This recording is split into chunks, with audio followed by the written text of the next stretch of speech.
What we are doing in Nigeria is a lot of people are taking risks. And in business, yes, they say, don't fear, take risks so that you grow. But you don't see the risks there and you jump into it. So you have been told to take risks. It's when it is unimaginable. You don't imagine it. You don't foresee it. But these days, I pity people who are doing any type of business in Nigeria. Is it, if you rely on energy, I think.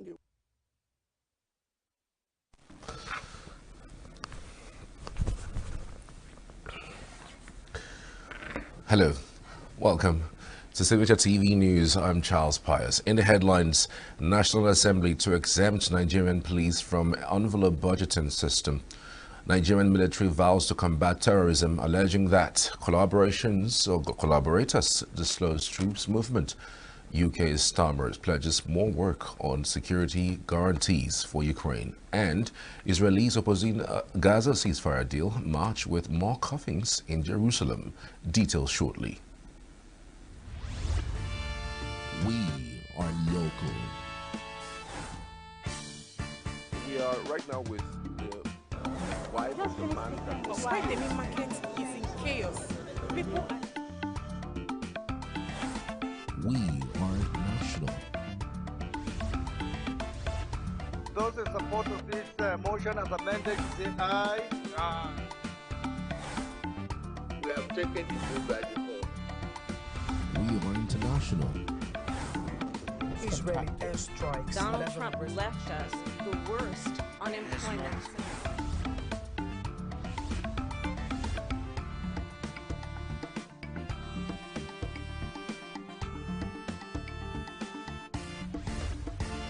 Signature TV, news in your pocket. The Joint Committee on Police Affairs in the National Assembly is pushing for the removal of the Nigerian police from the federal government's envelope budgeting system, which allocates fixed funding amounts.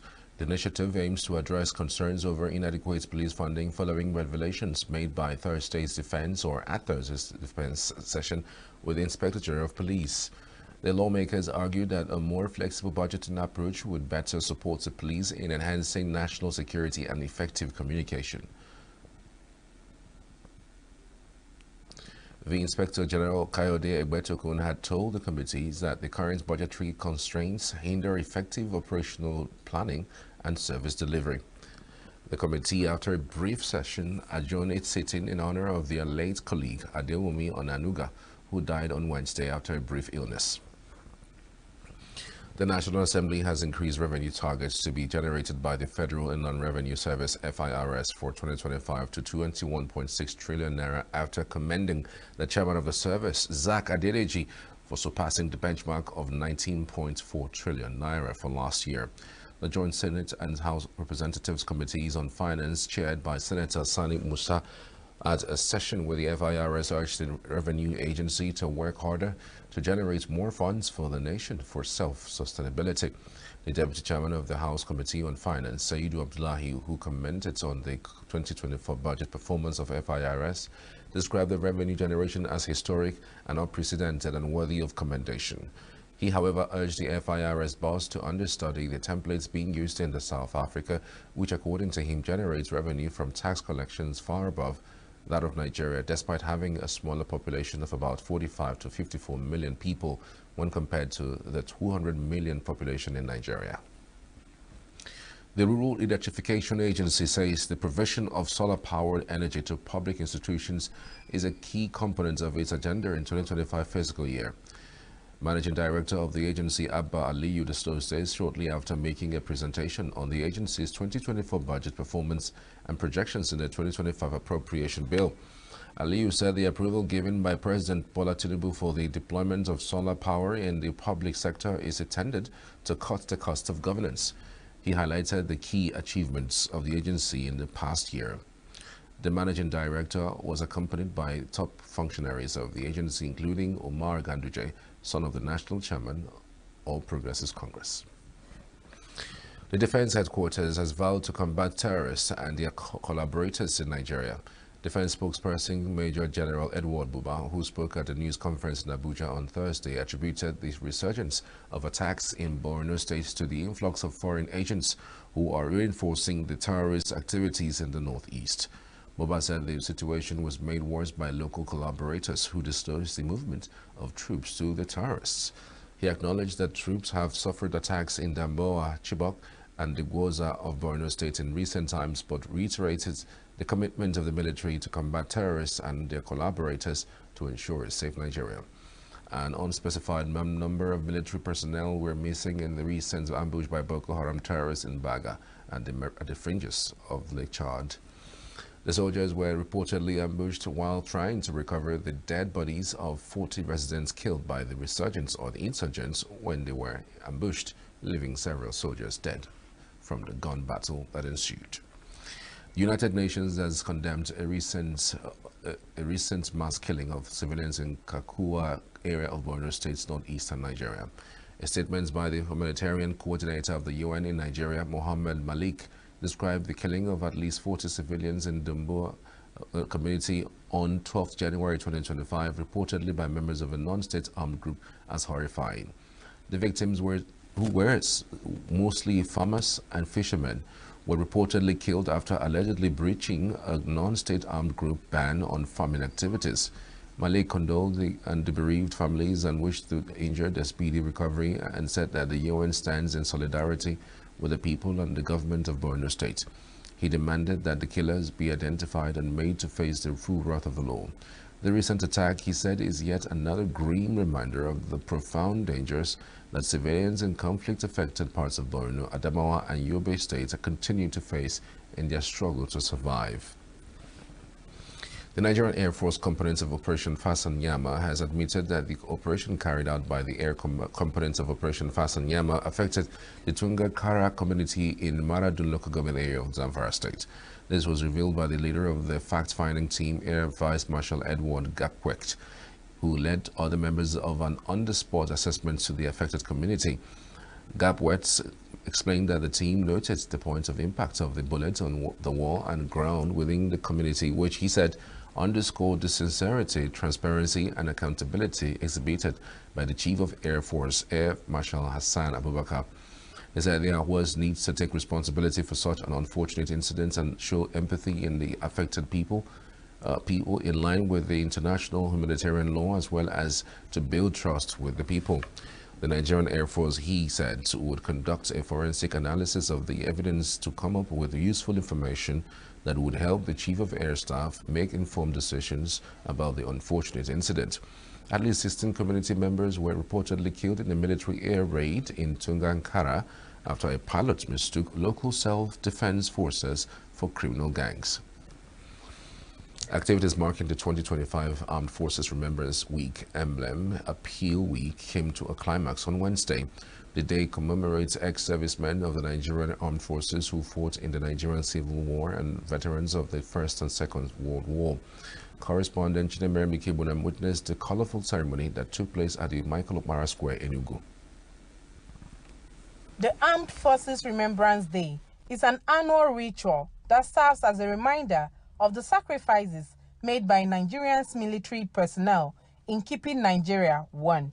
These are the gallant soldiers who paid the supreme price in defense of the territorial integrity and continued existence of the nation. In ENUGU, it was a colorful gathering of men and women of the armed forces and their relatives, government officials, and clergymen.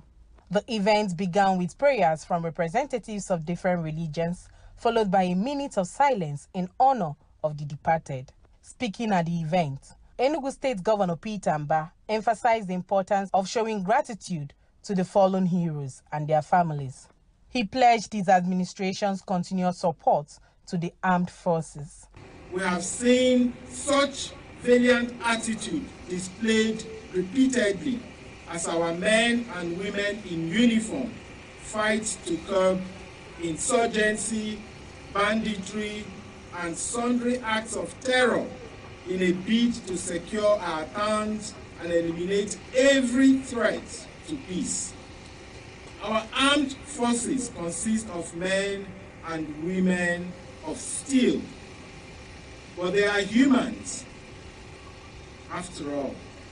Mba later led the wreath-laying ceremony, accompanied by the Speaker of the Enugu State House of Assembly, Uche Ogun, the Chief Judge, Ozemena Afojulu, and other top military and government officials.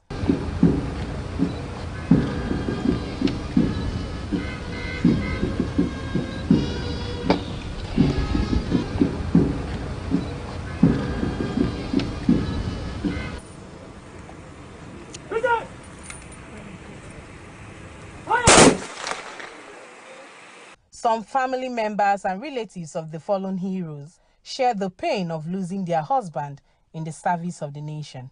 Somebody like me, I didn't even bury my husband because they didn't give me the corpse. I was just heard he died and he was buried because there are a lot of things that happened. So when I remember it, in fact, the pain that I didn't even bury him was even the one that is even paining me.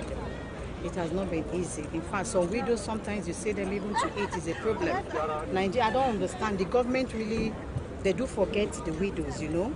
Once the man is serving, that is when he's known.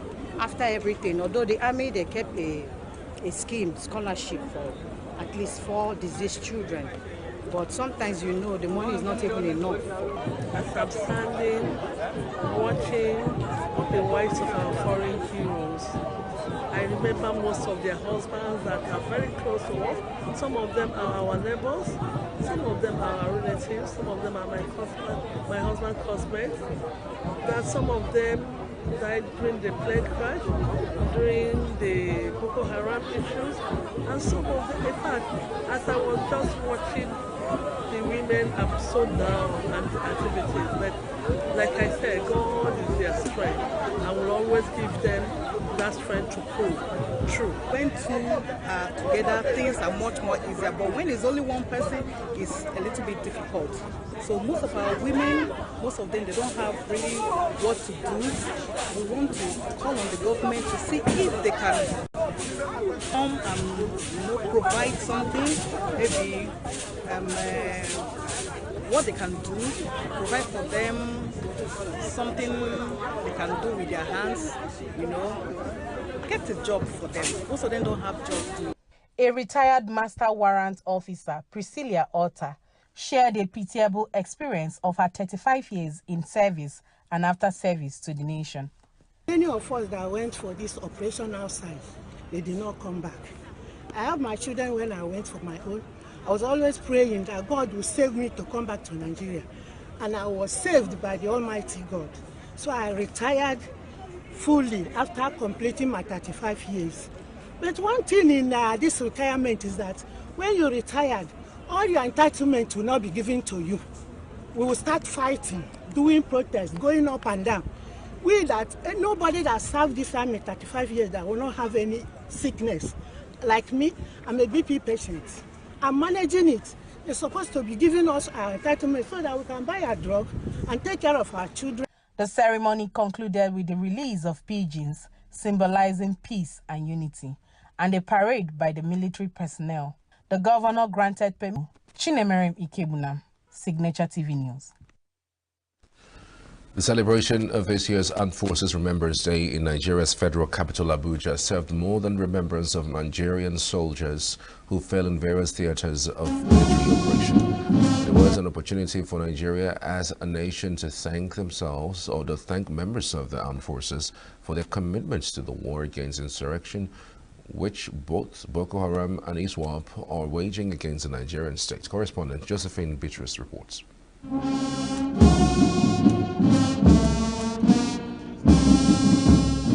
Vice President Kashim Shettima led other dignitaries to lay wreaths at the cenotaph in Abuja. The ceremony, which was solemn, marks the nation's highest gratitude to an institution whose members have laid down their lives for the survival of the nation.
The event, in which the leadership of the National Assembly, the diplomatic corps and high-ranking officers of the armed forces participated, had an expanded symbolism. The occasion was used to thank both dead and serving members of the armed forces and members of their families for their sacrifices to the nation. It was also an occasion for the government to recommit itself to the welfare of the members of the armed forces. In Abuja, I am Josephine Bitrus for Signature TV. In Anambra State, this year's event was made a bigger occasion at the Dr. Alex Ekweme Square, Awka, when members of the armed forces, government officials, traditional rulers, retired military officers, and veteran soldiers, among other groups and individuals, graced the event to pay tributes to the fallen heroes. The Anambra State Governor, Chukwuma Soludo, his deputy, Dr. Onyekachukwu Ibezim, and representatives of the armed forces and the State Police Commissioner, Nage Obono Itam, took turns to pay their tributes. Governor Soludo prayed for the souls of those soldiers who paid the supreme sacrifice, remembering their widows and widowers. He also commended members of the armed forces who have served meritoriously or still serving the country, adding that their gallantry has been preserving the nation's territorial integrity. He paid glowing tributes to the armed forces who are currently putting their lives on the line and prayed for strength to carry out their selfless service in good health, promising them maximum support to ensure that their goals are achieved. Remember the widows and widowers. Remember members of the armed forces.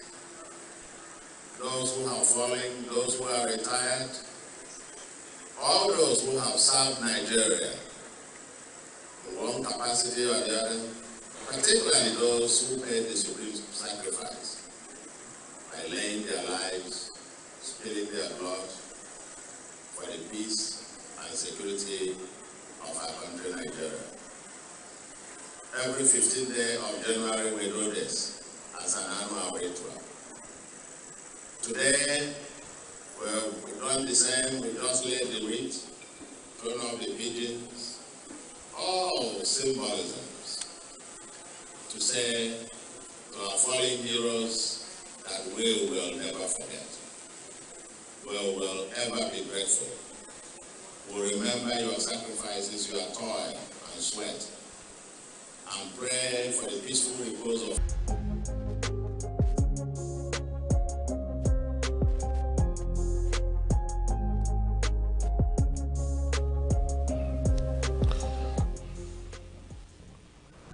Welcome back. This is Global News on Signature TV. And elsewhere in Oyo State, Governor Seyi Makinde also spoke of his administration's commitment to supporting families of fallen heroes in order to alleviate their suffering. Makinde at the 2025 Armed Forces Celebration and Remembrance Day in Ibadan said the best that can be done for the ex-military personnel is to keep supporting the ones that are weak among them and the widows and the children left behind by the fallen heroes. He thanked the GOC and service commanders for supporting the administration to maintain an environment where economic activities can thrive. By remembering our fallen heroes and the best we can do for them is to keep supporting the ones that are weak amongst them and also the widows and the children left behind. So in Oyo State we'll continue to do that, to remember them. They pay the supreme price to ensure that we remain one country and safe and secure. And in terms of security in Oyo State, I cannot thank the GOC and our service commanders enough. They are supporting this administration to maintain an environment where economic activities can thrive. So in the coming days, I have their commitment to continue to watch over us. The state chairman of the Nigerian Legion, Julius Ogunkojo, thanks Makinde for always supporting them and for his donation of 25 million naira at the launch of their emblem. Highlights of the events included the inspection of parade guards, wreath laying, a 21-gun salute in honor of the fallen heroes, and the release of ceremonial pigeons symbolizing peace. Governor Makinde also gifted a car to retired Major Razak Salawu, for his contribution to the development of the state.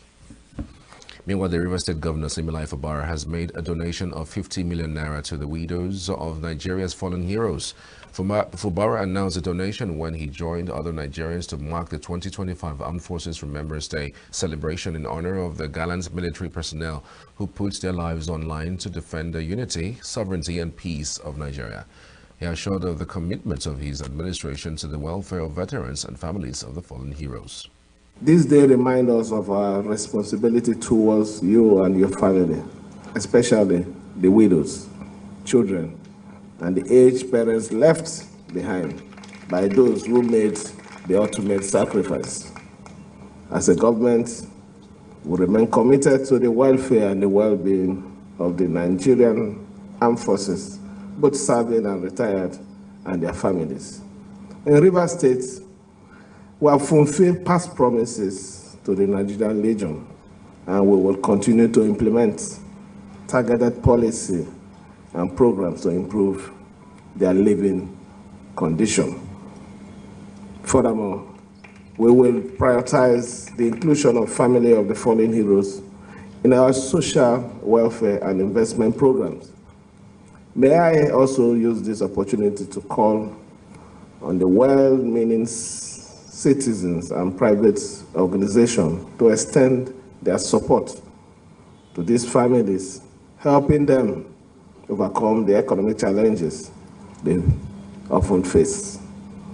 We must ensure that every section of the country feels included and valued, fostering a stronger and more cohesive Nigeria. Let me, on behalf of the government and the wonderful people of Rivers State, appreciating what you're doing and what you have done before, let me make this pledge to our widows, which is very important. I do not know the number of the widows, and the truth about it is that there's nothing that we can give that can solve all the problems one day. But I think it is better we start somewhere. Some of them are traders. Some of them are at the executive level. But I can say that a good number of them are at the very lower cadre. So you can see the reason why we need to support them. The governor had earlier called for the observance of a minute silence for the Dutch manager of the Rivers State cassava processing plant who drowned in a river in the LMA axis on Monday night. The governor, after laying the wreath at the foot of the unknown soldier, was joined by the deputy governor, factional speaker of the assembly, the chief judge of the state, and heads of security agencies in a symbolic gesture of respect and gratitude to the departed military men.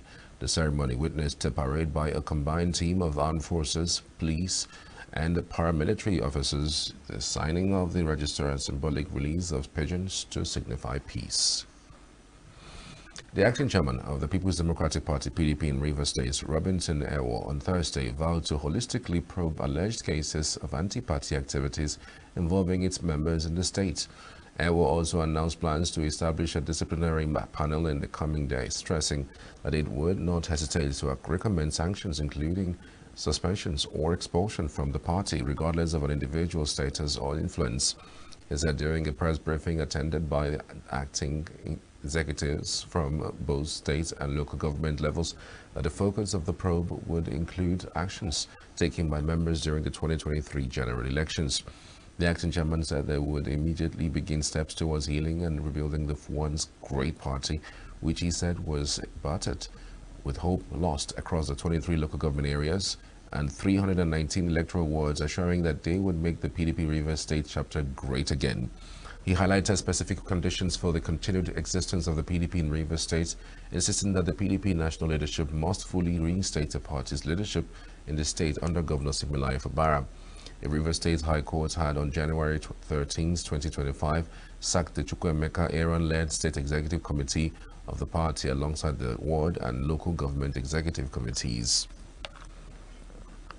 The ENUGU state government has entered into an agreement with a leading real estate and property development company in Africa for the revamping of the government-owned Nike Lake Resort Hotel in ENUGU. The state's commissioner for trade and investment, Adora Chukwu, signed for the state government, while Paul Onwanibe represented the company. Speaking shortly after the signing ceremony, Governor Peter Mbah said the revamping of the hotel will boost the state's internally generated revenue and restore Nike Lake to its former glory and pride of place in the southeast. The hotel, he said, will also provide job opportunities for youth and contribute to the local economy while making ENUGU a premier destination for investment, business and living. For us, Nike Lake is essentially getting it revamped and also optimized. Is for us a welcome development. We're looking forward to this partnership. We hope that this size of investment you mentioned is going to happen immediately, and then I think that we've all, it's been a very long process. I understand that it took quite some time, but I'm happy that we've dotted all the I's and we've crossed the T's. So again, for us, we're deliberate and intentional about attracting investors here. So whatever it is on our part, whatever we need to do to ensure that you have good returns on investment. For us, the company, Paul Onwanibe, said his company is excited to be part of the developmental vision of the state government. In terms of tourism as an industry and Landmark as a business and ENUGU as a state, we very much want to ensure that we bring the hub of the southeast, tourism to the hub of the southeast. And what this we feel will do, I was reading some of the signs on the walls, and I could relate to most of the things you were saying. But one of the ones that struck me the most was the incremental change. And I think it's what's held Nigeria back for a long time, is everybody likes small wins. Your Excellency, I will make you proud of the decision you make today. We will make sure that this is not a small win. It's going to be a very, very big win. In terms of tourism as an... The federal government is to collaborate with the Austrian government to provide employment opportunities, potable water and innovation hubs in selected communities in Enugu State. The Minister of Budget and Economic Planning, Atiku Bagudu, announced the gesture during a visit to the government house in Enugu, accompanied by the Austrian ambassador to Nigeria, Thomas Schlesinger. Bagudu listed the local governments that would benefit from the project to include Enugu East, Udi, Enugu North and Kano West, and Enugu South local government areas. The project, he said, are also being carried in collaboration with the World Bank. We are in the process of negotiating a new NGCAS 2.0, as well as two unique programs for which the board of the World Bank have already given approval, which is the HOP governance, $500 million, and HOP healthcare, which ENUGU, I'm sure, will participate in both of them. And also to appreciate that ENUGU is one of those states that did very well in the NGCAS program, earning cumulatively more than $8 million. But that's small compared to the scale of need, but that I'm sure. Ambassador Schlesinger praised the investment-friendly environment in Enugu State, which he said is instrumental to the recent $100 million Austrian investment in Enugu's water scheme that would provide clean water to the state capital and its environs. You see the synergies, and you see that we want to do something sustainable. We want something which is in line. And when I say sustainable, the United Nations, they called for a sustainable development goal and asked for access to clean water and sanitary conditions. And this is something where I see the vision of the governor. I see the vision of the honorable minister who's coordinating all these projects. And without this vision, we would not be able to do what we did here today. Responding, Governor Peter Mbah said the administration remains committed to fostering a favorable business environment and ensuring that investors reap the desired benefits of their investments. Also very grateful to the Honorable Minister that you were able to take out time to visit. You started first with the ENUGU East, and I was listening with apt attention when you were listing all the various local governments, ENUGU East, UDI, in Kano West. You also went to Enugu North and Enugu South, to witness some of the modest intervention we've done under the NG CARES program. We obviously do not have a choice because we believe that we cannot talk about ending open defecation, for example, without making sure that people have access to water. President Tinubu rated 6 Nigerians named by President Joe Biden among the 400 recipients of the Presidential Early Career Award for Scientist and Engineer, PECAS, in the United States. The recognition, established by the former President Bill Clinton in 1996, is the highest honor bestowed by the United States government on outstanding scientists and engineers in the early stages of their careers. This year's awardees, announced by Biden on January 14th, are employed on or funded by 14 participating United States government agencies. Nigerian recipients of the award include Aziz Butali, Gilbert Liddy, Endowed Professor of Diagnostic Sciences, College of Dentistry, University of Iowa, and Ijoma Opara, Associate Professor of Public Health, Social and Behavioral Science, Yale School of Public Health, Yale University. Others are Oluwatomi Akindele, postdoctoral researcher at Lawrence Livermore National Laboratory, and Eno Ebong, Associate Professor of Chemical Engineering, Bioengineering, and Biology at the Northeastern University. The rest are Oluwasami Okoyejo, Assistant Professor of Computer Science at Stanford University, and Abidemi Ajiboye, Executive Vice Chair of the Case School of Engineering Departments and Biomedical Engineering Case, Western Reserve University. Tinubu commended the awardees for their achievement in science, technology, and engineering, noting that recognizing the talents of the awardees underscored Nigeria's vast potential to excel both at home and on the global stage. Tinubu looked forward to the honorees sharing their multidisciplinary expertise to benefit Nigeria's development efforts under the Renewed Hope agenda. Ogun State Governor Dapo Abiodun has sympathized with the families of the late member of the House of Representatives, Adewumi Onanuga, who passed away in the early hours of Wednesday, January 15, 2025, after a brief illness. In a condolence message, Abiodun described the passing of the lawmaker as devastating and shocking and a monumental loss to Ogun State in particular and Nigeria as a whole. The governor noted that the departed lawmaker was a fearless leader, a loyal party member, and a great mobilizer who contributed immensely to the advancement of women and the general well-being of her constituents until her final days.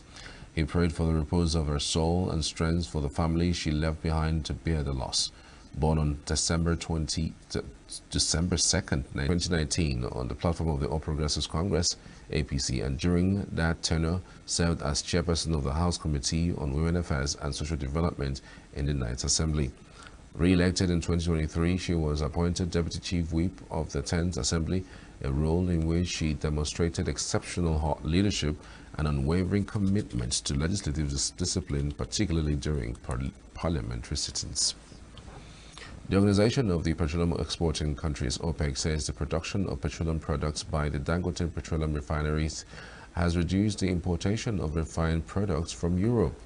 In its monthly oil market reports published on Wednesday, OPEC said that with the refining efforts of the Lagos-based refinery, gasoline volumes produced in the international market would have to find new destinations and markets.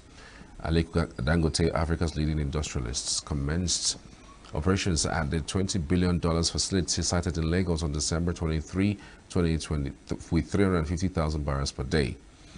The refinery, which was initially bogged by the regulatory battles, hopes to achieve its full capacity of 650,000 barrels per day by the end of the year. The refinery has begun the supply of diesel, petrol, and aviation fuel to marketers in the country. Prices of the commodities are, however, yet to come down to the level expected by Nigerians as well as a result of the local production. The Group Chief Executive Officer of the Nigerian National Petroleum Company Limited, NNPCL, Malam Mele Kyari, says the company limited or remitted 10 trillion naira to the Federation account as of September 2024. Kyari, who spoke during the presentation of the revenue generation performance of NNPCL in 2024 and projections for 2025 to the National Assembly Joint Committees on Finance, added that the company is in the highest payer of royalties and dividends in the country. He, however, said that the economy wants a forensic audit to be conducted on the money spent by it for the rehabilitation of the 2024 uninterrupted supply of the product. Kyari said that the NNPCL remains the only company in Nigeria that publishes 100% of its accounts on a yearly basis. He said that until 1st October 2024, the company, as mandated by the Petroleum Industry Act (PIA), acted as the supplier of last resort of fuel supply, which requires a forensic audit to know how much NNPCL is being owed or owing anybody. The NNPCL Group Chief Executive, however, told the Joint Committees that the revenue projection for 2025 would be made after the meeting of the Board of Directors of the company in 2 weeks' time, but that the parameters for the 2025 budget are realistic and achievable. The Managing Director of the Nigerian Ports Authority, NPA, Dr. Abubakar Dasoho, said NPA remitted 753 billion naira into the Consolidated Revenue Fund and projected 997 billion naira in the 2025 fiscal year.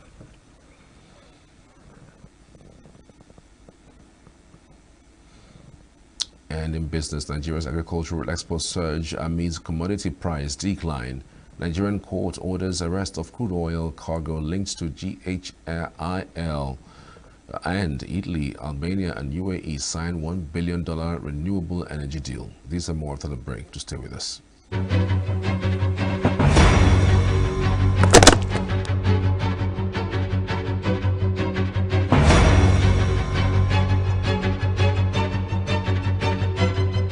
Nigeria's agricultural exports saw a dramatic increase, with non-oil exports reaching 6.22 trillion naira in 2024, nearly double the 3.14 trillion naira reported in 2023. The surge was driven by commodities like cocoa and coffee, which performed well despite an overall decline in global commodity prices. Data from the National Bureau of Statistics reveals that agricultural exports reached 2.9 trillion naira in the first 9 months of 2024, a remarkable 271% increase compared to the same period in 2023. While the 69% appreciation of the naira played a role in boosting exports, other factors including weather-related disruptions and geopolitical risks have also contributed to Nigeria diversify its economy and strengthen its position in international trade, particularly in agricultural commodities.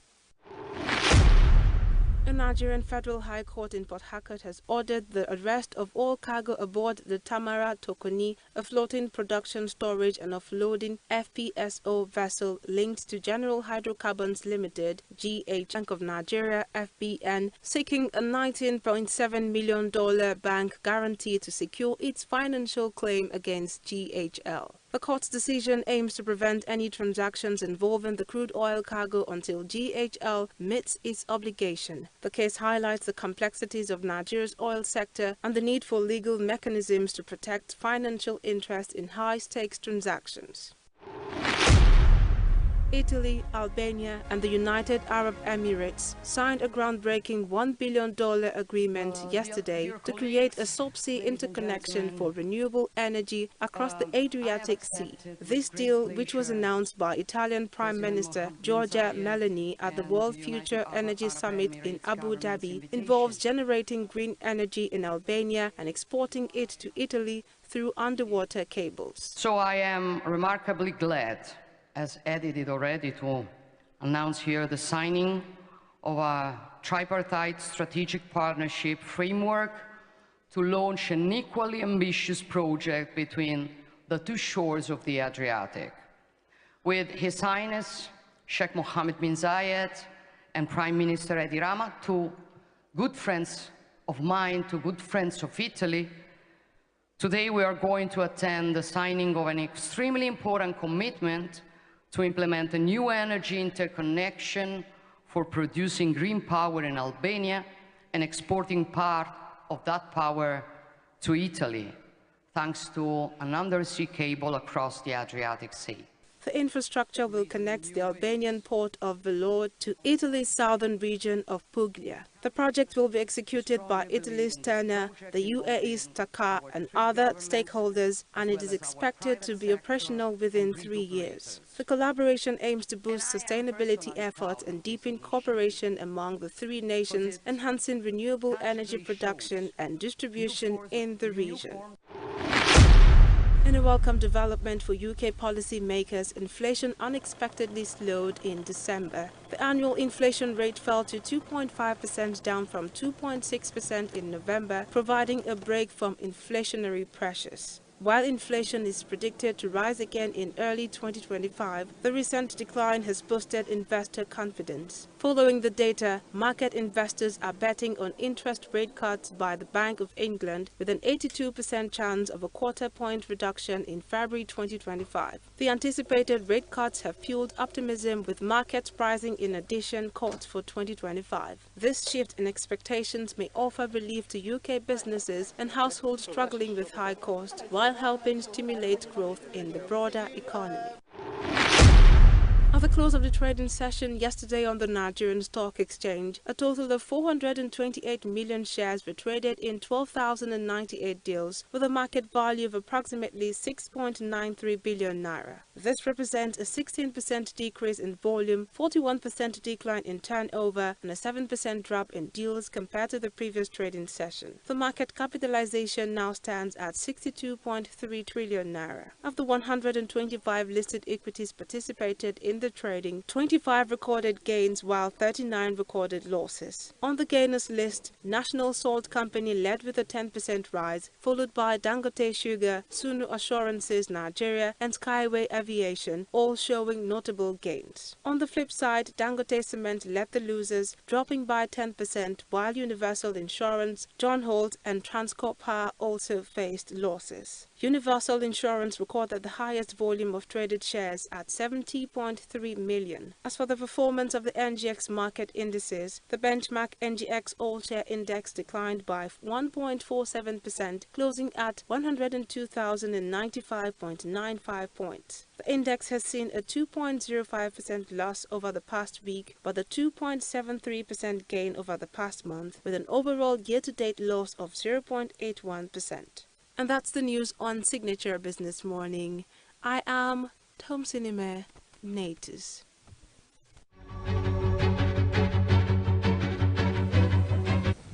Still to come, South Africa survivors and bodies after 78 miners confirmed dead. Chinese Premier meets Sri Lankan President. Visa more for the break. To stay with us. Every second, every minute, every day, news is breaking.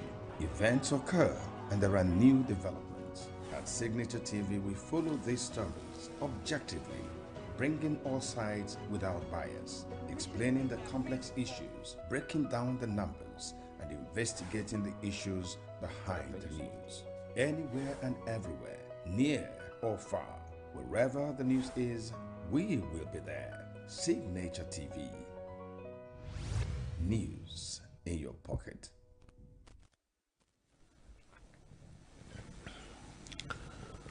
South African police lowered a camera down more than a mile underground into an illegal gold mine on Thursday to ascertain if any survivors or corpses were still there after a months-long siege by authorities in which at least 78 miners died. The corpses and 246 survivors, some of them emaciated and disoriented, have been brought to the surface over 3 days of a court-ordered rescue operation. Police had cut off food and water supplies since August in what they said was a necessary crackdown on illegal mining. The siege of the mine near Stilfontein, southwest of Johannesburg, is one of the deadliest on illegal miners in recent South African history. Only 2 of the 78 retrieved bodies have been identified so far because many of the illegal miners were undocumented and some of the bodies had decomposed, police spokesperson Adelanda Mathi said. Police said they were seeking to verify that on Thursday using the cylindrical metal cage they have been using to retrieve miners and corpses. Police started besieging the Stilfontein mine in August when they removed a pulley system that was being used to bring supplies of food and water up and down in an attempt to force the miners to the surface. Police say they never stopped anyone from coming out or blocked any mine shafts, but that providing supplies to illegal miners would be allowing criminality to thrive.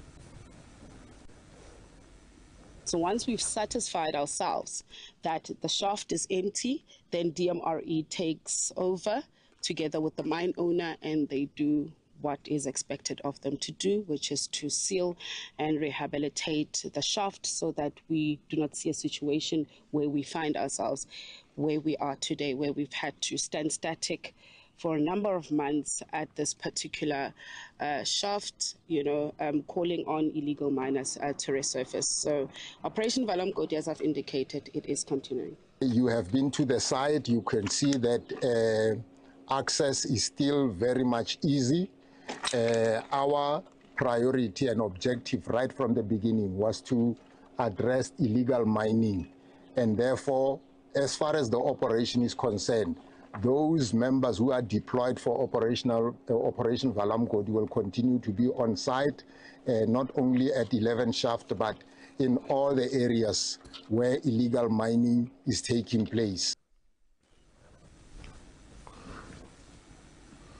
Prime Minister Keir Starmer pledged on Thursday to work with Ukraine and allies to offer Kyiv robust security guarantees if a ceasefire is negotiated with Russia, offering more support to President Volodymyr Zelensky with a 100-year partnership deal. In his first trip to Ukraine since becoming Prime Minister in July last year, Starmer was keen to underline Britain's support for the nation just days before Donald Trump returns to power in the United States. In talks punctuated by the sound of a loud explosion from Ukraine's air defenses shooting down a Russian and lasting peace. We agree that it must be a peace that guarantees your security, your independence, and your right to choose your own future. We will work with you and with all of our allies on steps that would be robust enough to guarantee Ukraine's security, guarantee any possible peace, and deter any future aggression. That conversation will continue in the months ahead. I can also announce that we will be delivering a new mobile air defence system named Gravehawk, British-designed, co-funded with Denmark, developed to meet Ukraine's needs. Zelensky said he had also spoken to France, Poland and the Baltics about a possible peacekeeping deployment to deter Russia from mounting any future attack after a ceasefire, and expressed frustration at the nation's opposition to Ukraine's bid to become a member of the US-led military NATO alliance. But Ukraine is in the strongest possible position in 2025 to fight Russia.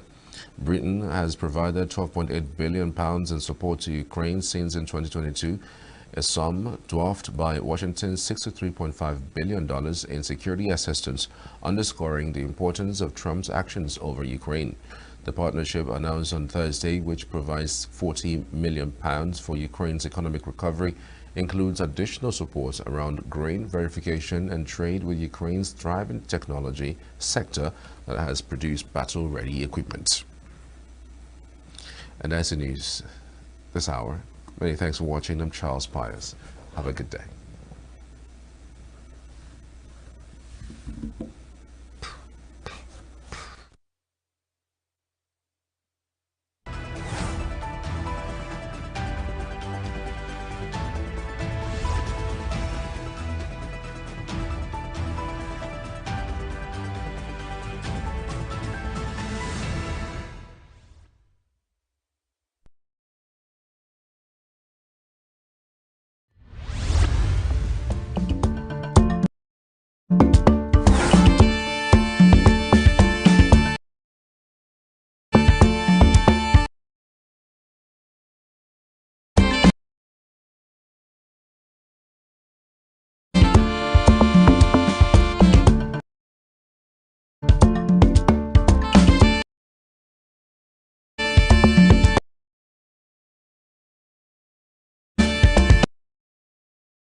what we are doing in Nigeria is a lot of people are taking risks.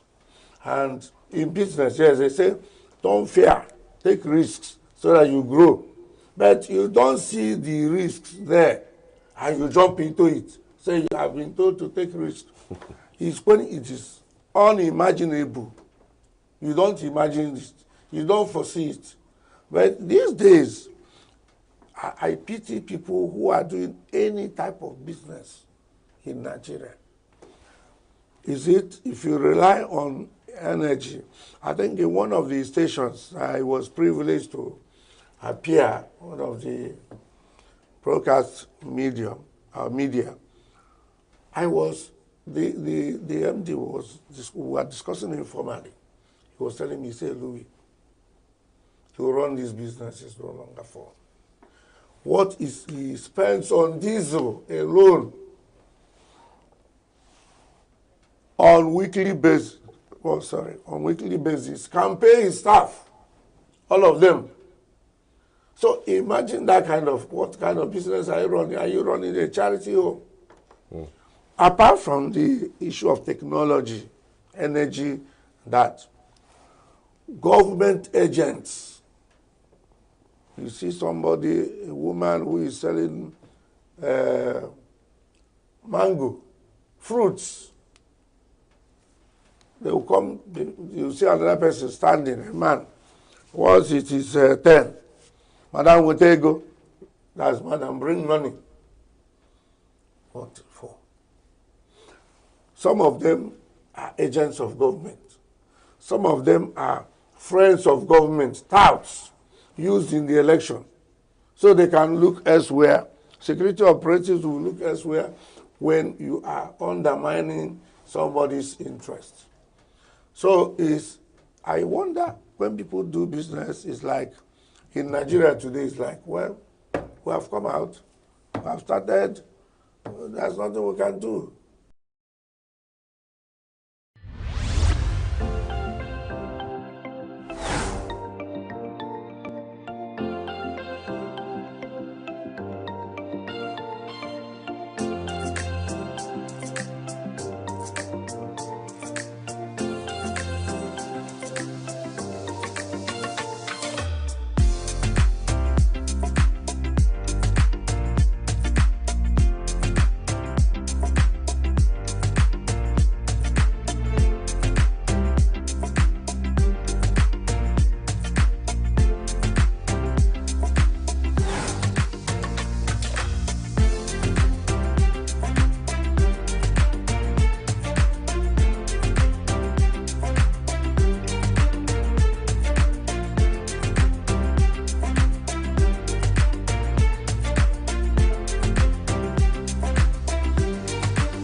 It is a beautiful Friday right here on Signature Morning, Signature TV. How are you doing? It is the 17th day in the month of January. Happy Friday to you. You know how we do it every Friday or every morning. We bring you newspaper headlines, review and interviews and every other thing we have lined up for your pleasure this morning. And as usual, Charles is looking reddish. I mean, it's is a it reddish the color of the Friday. weekend? It's a reddish Friday, and the weekend is upon us. I mean, we are seeing another weekend, you know, flashing in our faces and brimming with hope and genuine intense, you know, for beauty and love. I still see a lot of people who haven't gone back to where they came from. I don't know if we're tired of seeing your faces for those who have traveled. I mean, it's all over. The festivities are all over. So Return Southwest governors have been taking it very seriously. They have been talking about it. They even had a meeting, released press statements, had press conferences, and they have been widely collaborating, and this goes to also speak to the broader conversation about having state police. I mean, we've had that discussions over and over and over again, and every time it comes on, it feels like really nothing is going on or nothing is going to happen, you know, about it. The news about the influx of ISWAP into the southern part of the country is worrisome to me, and I'm sure it's also worrisome to some other persons who are also watching and listening to this, because as it stands right now, the southern part of the country is almost overwhelmed by insecurity situation. I really want to know what the southeastern governors are doing, what the south governors are doing. We know what the southwest governors, at least to some extent, are actually doing. So I'm wondering, what exactly would these governors do in, you know, I'm sure that our reviewers also going to touch on that, because it's part of some of the headlines that we have on our dailies. We go straight into it. Just stay with us.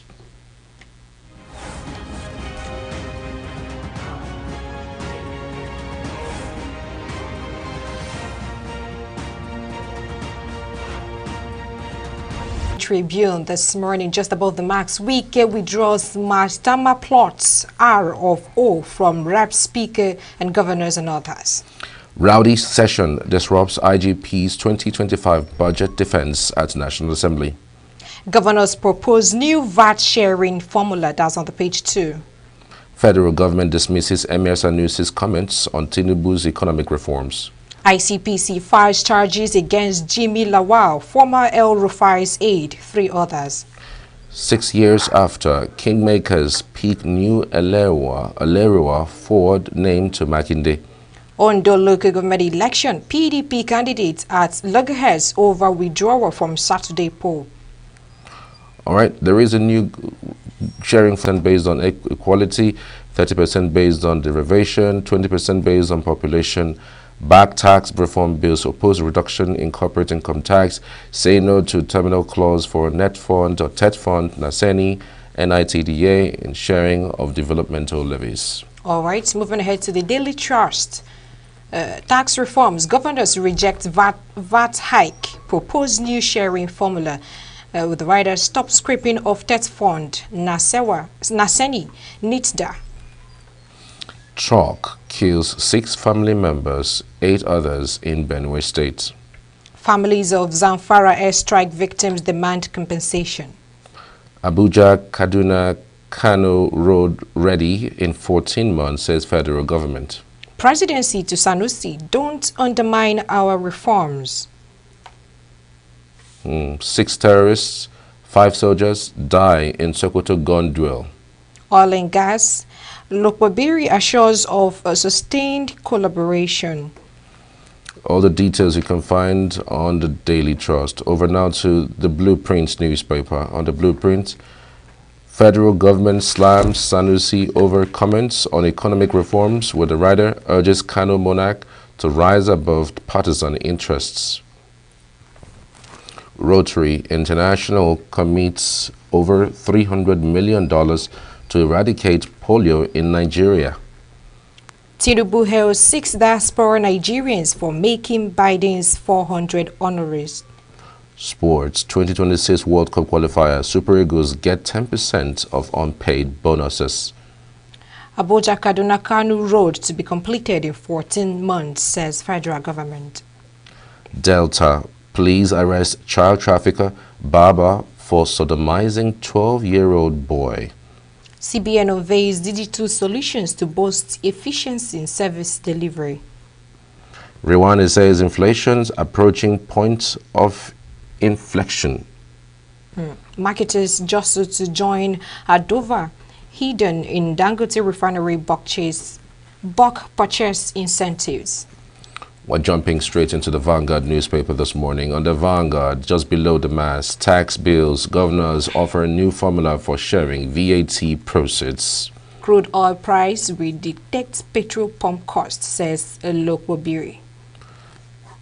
How hardship drives some Nigerians to look for food in garbage.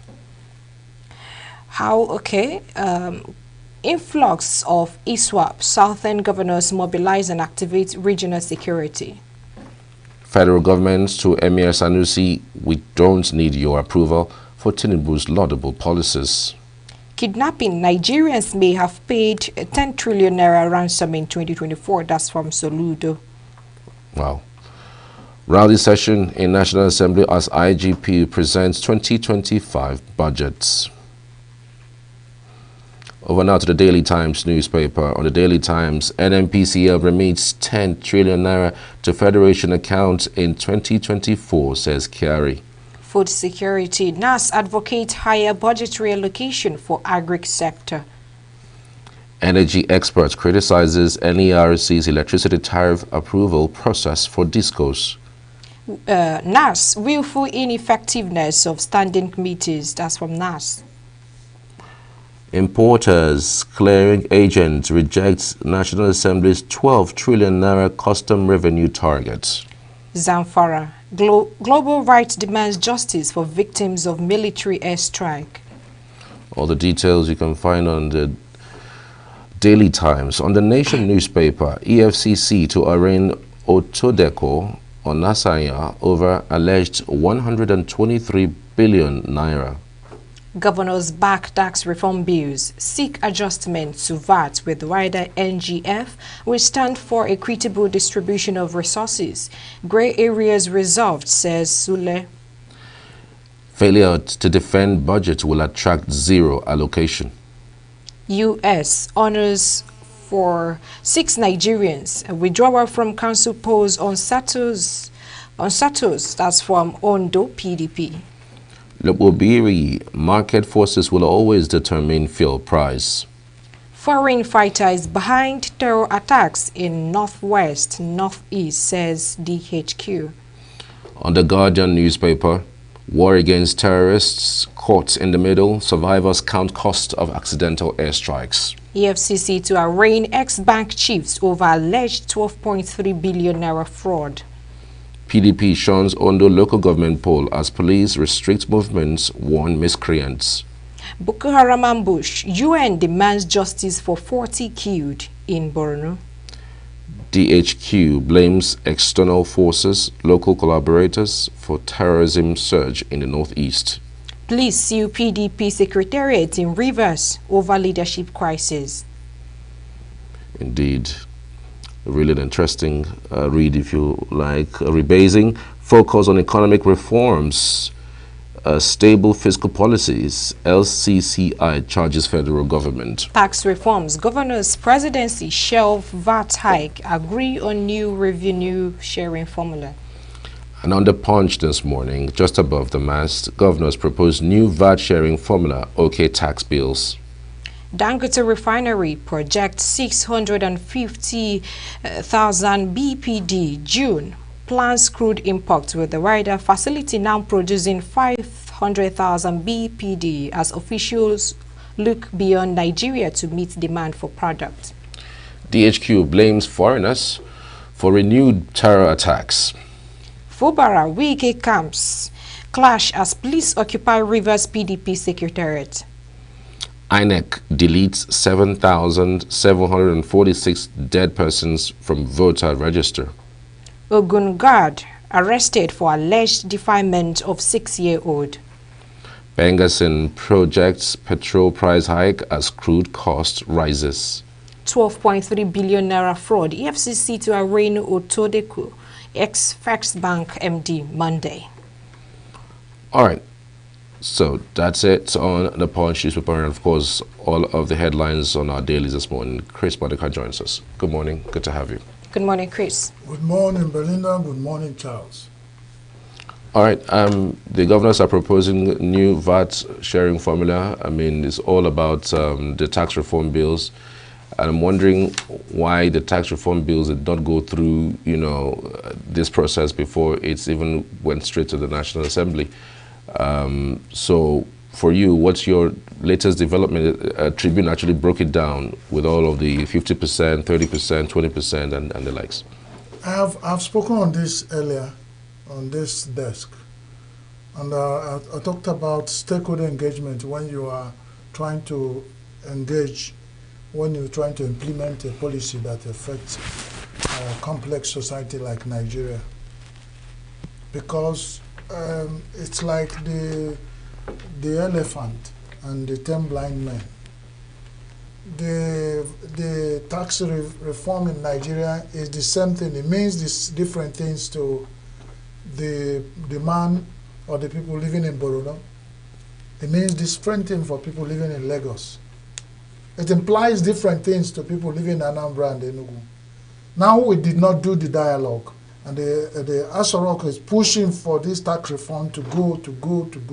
Now the question is, tax reform that will develop Nigeria, and will have a lot of criticism against it.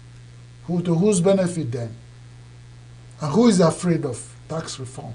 And why are they afraid? And if you have a family, you are the head of the family, and there are a lot of positions against any decision you want to take, and you pretend you do not hear about those things, and you do not take it into consideration, then you're sitting on a keg of gunpowder. So the best thing is to be able to, now that you see how the newspaper, is it Tribune, that articulated and broke them down of what the governors are recommending. Now it becomes like, how many of the governors? Does it include the North? Does it include the South, the West, the region South, and all the 6 regions? And if they, for instance, have regional alignments to push for this, it would have been easier. Because you sit on the table, it's easier to say, these 6 regions that we proposedly made up Nigeria is asking for this. So where do we cut the proverbial cut the flesh, add to the bone, cut the bone, add to the flesh to balance? So if you want to get Nigeria balanced and all, we could keep going, so that we have less of these, the energy we spent on tax reform, the energy discussion would have gotten Nigeria to. So I think that they were doing the first thing last. Right. The engagement of the governors are necessary. Their inputs are, because they are representing bulk of 37, a cohort, or what they call a conclave, or segregation of Nigeria. They are very important in decision making. So they will go back to their people and say, this is what our people want out of tax reform. And we balance it up. It's not a small business balancing up Nigerian complex governance system for Asorok. I do not jealous the man on that Asorok. But they should be able to get the people engaged to a point.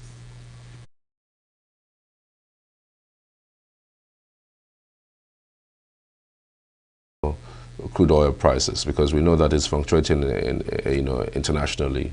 How it works is, if there's a problem in the Middle East, Nigeria set the price of crude oil reformed PMS at 1,400 naira. What was the oil price of crude? What was the global price of crude? That's why at times people make statements that you cannot put together. As at the last count, we are hearing, whether it's rumor or truth, that the crude oil price at the market is about $70, $75, $80 per barrel. How do we work it down? at 1,700 on the average exchange of a dollar. If you put that together, it tells you what the cost of in naira. Now, how does the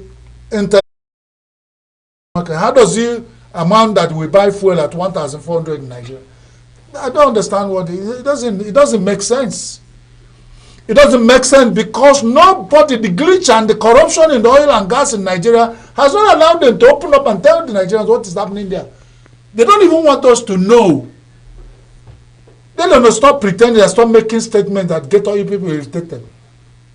I have sat on this seat and said, instead of all this to make oil price, something that where we put it there, who regulated international oil price, they put that price. They can as well put it at 5,000 and come back to justify that it's a global oil market. That's what I've been telling them. If they don't put it at that price, everything they're saying is just a waste of time. Nigerians have gotten it up to here. So it can only get worse to get better. If it doesn't get worse, they put the price at 10,000 naira per liter or 5,000 per liter. All these talks will still bring out their insincerity and their insensitivity to 230 million, more than 230 million Nigerians who are going through this. But then again, you know, the Dangote refinery is increasing production. Nigerians do not run on fuel again. Why do we have somebody will spend so much to refine crude oil and the refined petroleum products are not lifted?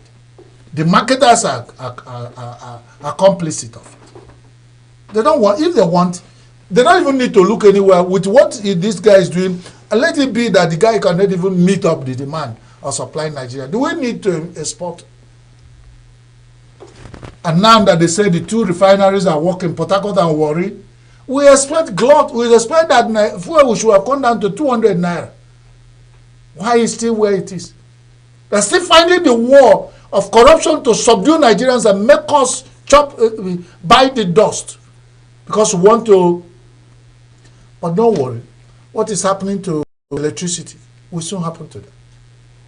Very soon, people are getting used to finding alternative source.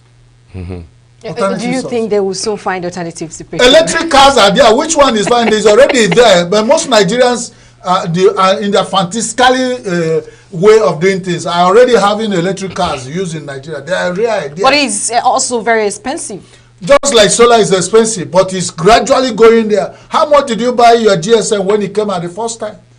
Oh, I remember. I forgot that you were a small girl. In the Bogoff, the usual Bogoff, one of the telecom uses, buy one, get one free. It was still very expensive. Now, SIM card is free. You deal with your phone, depending on your class. That's the 10th thing that will happen. 247 companies with 3 other major ones have generated 6,500 watts. Very soon.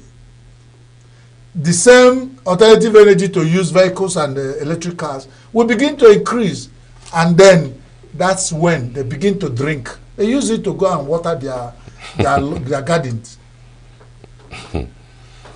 Interesting. All right. I hope we get there pretty soon. I hope most Nigerians will not be tired before we get there. I mean, just like what you said about telecommunications and about electricity, I hope that we get there pretty soon, because it does look like the powers that be are sitting on this so much hard that they don't letting go anything, because I really don't know why the price of PMS should not be sold at least, at the very least, 600 naira, you know, in this country. Well, so you are being very fair to them. They still around. How many people, even if you sold at 600, how many people are fair? But they don't care. It's a very sensitive country. Now, Zamfara airstrike victims are demanding compensation, and they're demanding compensation, and I think it's not asking for too much. But let's say in 2025, getting this news that if the Air Force want to strike, the price of the innocent people that will lose their life when they're striking and fighting against terror. It can never be like 100%, no, but you give or take. The price that we are paying for fighting terror. If it's more than what the terror are doing, you now start asking. You know, if the terror invade a village and the Air Force will have to come there and they kill 6 terrorists and then 20 villagers, you have to weigh the price. And that's how I think the tactical commanders and the, should be able to judge those operations. I think it's sad. Our soul and our heart goes with the victims. God bless their soul. But the Nigerian security system, in their effort to keep Nigeria sane and reclaim our territory, should always be very careful about this. Before we go, 4 Nigerians are among Biden's honorees. 4 good Nigerians were among the people that received honor from Biden on his way out of White House. Other countries. Some people who see their value will take them, and the people love to be valued, and they say they can only serve places. That's what they call. My father told me that in the old, there's the proverbial saying that you use both the gun that has bullet and the one that doesn't have bullet to go to war, to reclaim, you know, ceded territories. So that when you carry a gun and do it like this, the enemy won't know whether you had. So the people working for Tinubu are just looking at everybody as opposition. And that is a very, very, very high level of immaturity. They have exhibited a high level of immaturity, and it shows that they are not working for Tinubu. They are actually interested in for their position. They think the way they defend Tinubu. When President Bola Ahmed Tinubu, Jagaban, walked his way and prepared his ground to be Nigerian president, he knew that the tree that grew on the path that everybody passed will be receiving the wound from knife cuts. Because if anybody passing with machete, he will cut the tree. Now, Tinubu, the Jagaban, is the tree that grew on the street path. So when everybody is passing, it will just... And the people working for him, if they don't see that, and see among those knife cuts, the constructive ones that they can draw together and use them to their benefit, then that's where they exhibited a high level of immaturity. It's not everybody who is saying, if you do this in your government, Nigeria will be better. That is an opposition. And of course, who are the opposition? When all of us are stakeholders in Nigeria, Nigeria is not meant for all those people working in the government of Tinubu or the members of APC government. If that's the impression they are giving us, let them remember that APC government might not be in power forever. We have seen it happen to PDP. That takes it all. When it's their turn, let them keep quiet. Because we have seen some people who are talking from both sides of their mouth who have now come back to eat their words, to work for just those ones who believe, who don't have anything to talk here, just to chop from every side. They should sieve through the people who they are bringing in and see the critical mass of Nigerians who are giving them what they call constructive criticism that will help them. So that the case will not be that of, their case shouldn't be that of the king who said, "Don't talk to me." And he goes to the backyard and then move to the market with all the the bad things that are spoiled his clothes. But because nobody would talk to him, flies and all the things that go with such things were following him, and he's called himself king. Like the case of the government in power. In any state, it's not just at the center. Influx of ISWAP, southern governors mobilize, activate regional security. This, what you're saying, which of the south? Because we come to the south, we have southwest, southeast. Like you said, the southwest, we can see tangible things they are doing, and they might be activating their regional security. So the question of the southwest, or the southeast and south, where are they and what are they doing? That remains to be handled. I think we'll call it a day here. Right. Until another day. Thank you very much, Chris Maduka, for your time this morning. All right, we'll go for a short break and we'll come back. We'll bring you more. You don't go anywhere.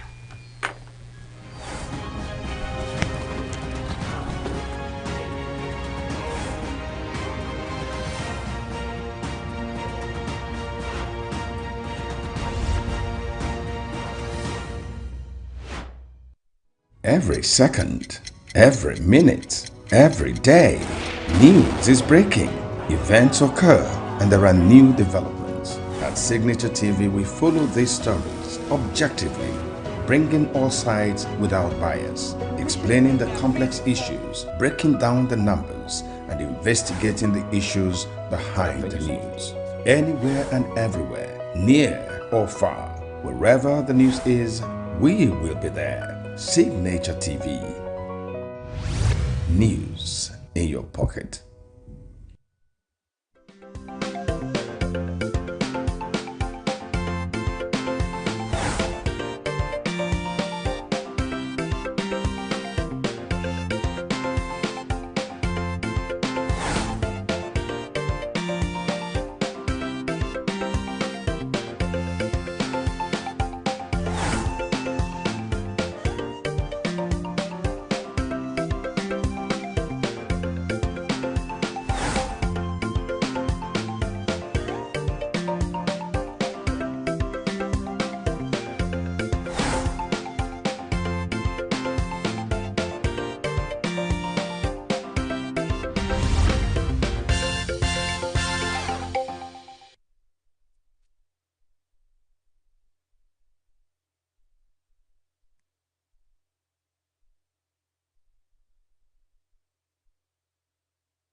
So there's a whole lot that has happened in the last few months since the government took over office in 2023. Amongst them, the two basics, of course, you can say, is the fact that they're trying to digitize land use in ENUGU State, and the establishment of NGs would also say that. And very recently, too, we heard about the designation of some areas as urban areas.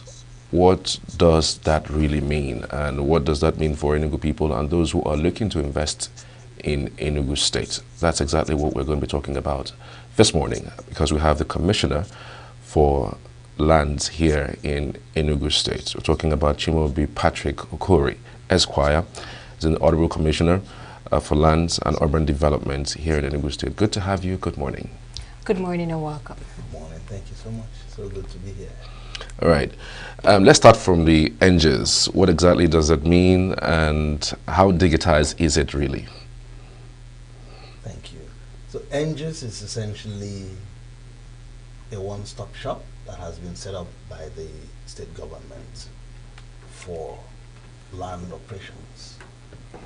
It is a technology-based application, essentially relying on geospatial technology to digitize and to digitalize all land resources in ENUGU State.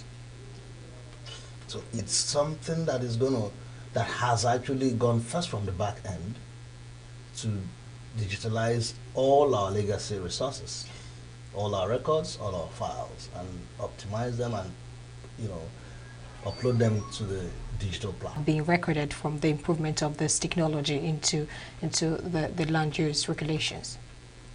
Yes, so we have already found that there is confidence.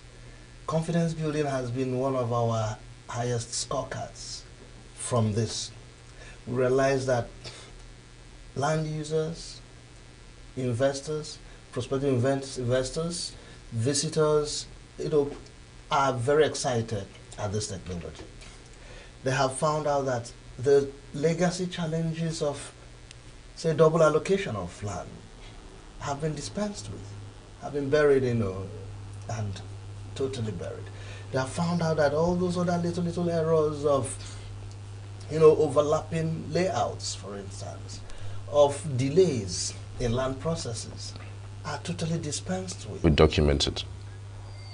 Yeah, so for us, the how long would always click from when the process is concluded. Yeah, so what we do is to first guide any applicant on the processes for any relevant stage of the application that you're going for. If you're coming in for a recertification, we're able to put you through on the requirements and to ensure that all the diligence is applied. No, that from the point so I the pay. Point that we have now signed off on the entire process. Yeah. We guarantee 72 hours. The marching orders we have from His Excellency Dr. Peter Mba is. So, excuse me. I also wanted to ask if, I would have been very, very cumbersome trying to get all the files, get into the system. What was the process like? Are you able to capture everybody in the 17 local government area? Are you trying to tell us that every community who owns a land is now registered? With a click of a button, you can tell the person who owns this land, or the community who owns this land, or the group who owns this land? Is that what you're telling us right now?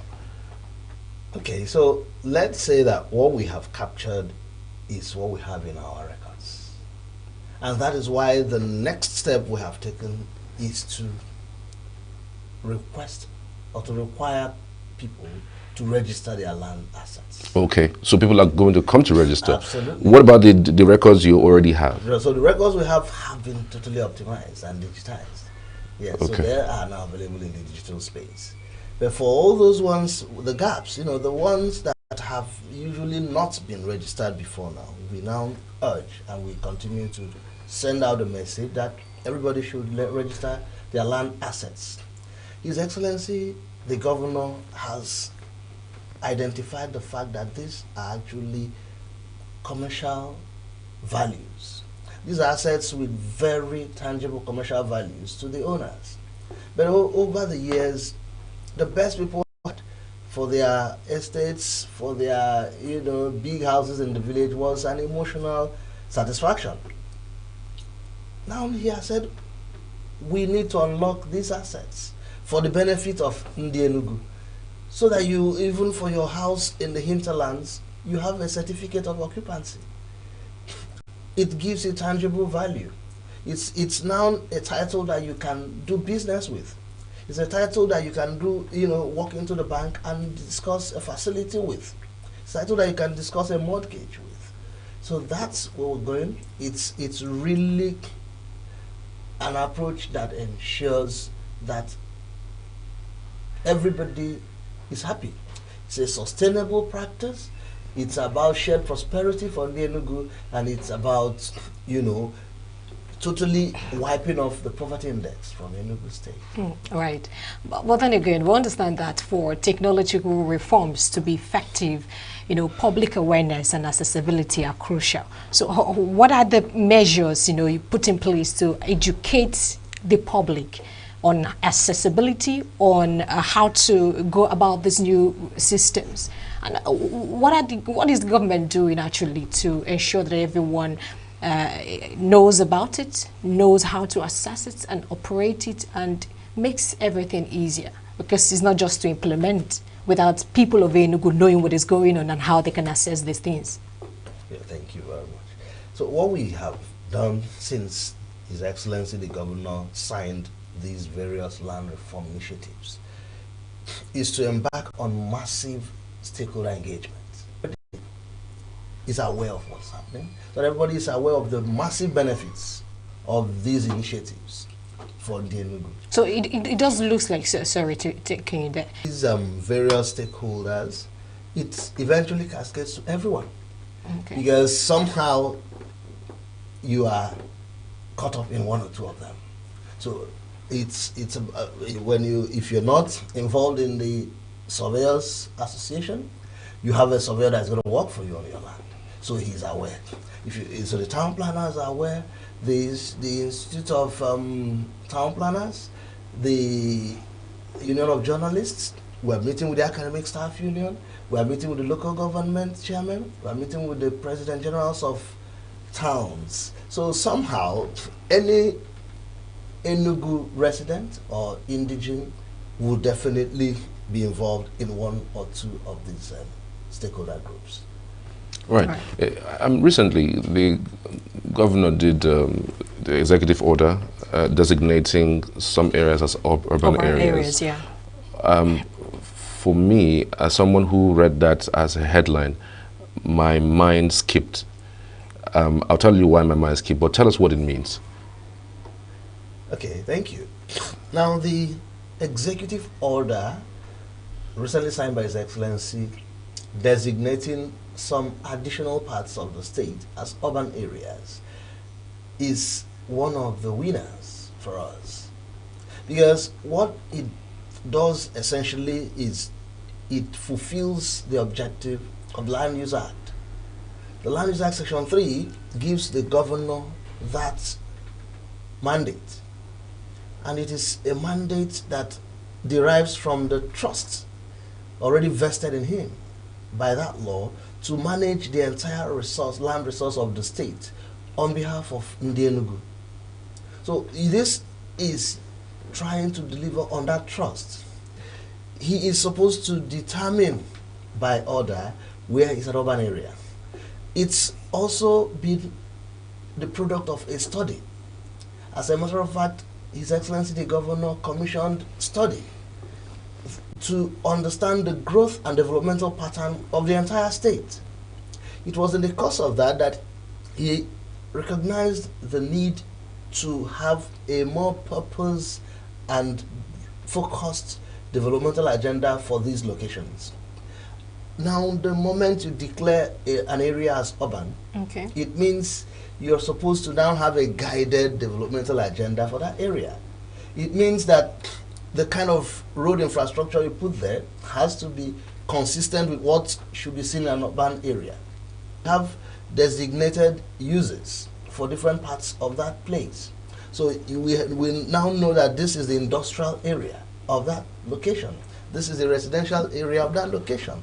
And this is for agriculture. You know, if there is a multiple use, this place is for multiple use. The benefits are obvious. So you don't have your residential house sitting next to a factory. Okay. And every day you're complaining of the emissions from maybe some gas emissions or even noise emissions. So you are sure that, hey, this location is a residential area. Don't take your factory there. So and it's always better to be in the lead. We of course have scenarios from other places where developmental plans are playing catch up. So those are locations where you now have to struggle to, replan, probably remove existing structures, probably pull down structures and all that. His Excellency would not want that. He wants development to be in the lead. So with this declaration, we already have clear marching orders of the governor to begin to plan these locations and to begin to engage with the local administrations to make sure that we deliver on this mandate. Could you mention those designated locations for urban areas now? Yes, so what it is that ENUGU has 17 local governments. Yeah, right. There are 8 of these local governments that have been totally declared as urban. Okay. Yeah, 8 inclusive of the previous ones, of course. Yes. And then for the other ones, there are respective cities and towns, and so every part of the state was touched. Yes, so some are 100% urban, some are 90% urban, some are probably, if we decide to aggregate it that way. Okay. Yes. So we could say that yes, for the 100% urban, we have our good old Enugu North, Enugu South, Enugu East. Now we have Nsukka, we have Oji River, we have Nkano East, we have Nkano West, and we have Udi. So those 8 are now fully urban areas. And then for the other local governments, like I said, we have them in tranches. We have selected cities based on these studies I mentioned that His Excellency commissioned, that we now recognize as urban areas. Now, to the reason why my mind skipped, does it mean that now that you've designated these places as urban areas, the rents will go up, transportation will go up? I mean, since you're designated in an urban area, and that you've mentioned that the government is now looking at those places to bring developments there, all sorts of development in those areas, does it mean that houses and house rents will go up there? Because, I mean, people are already crying that they are paying through their nose to pay for basic house rent in this particular state. You know, economic factors. I think life will be better in those locations, because we have to look at the various interventions that are coming there.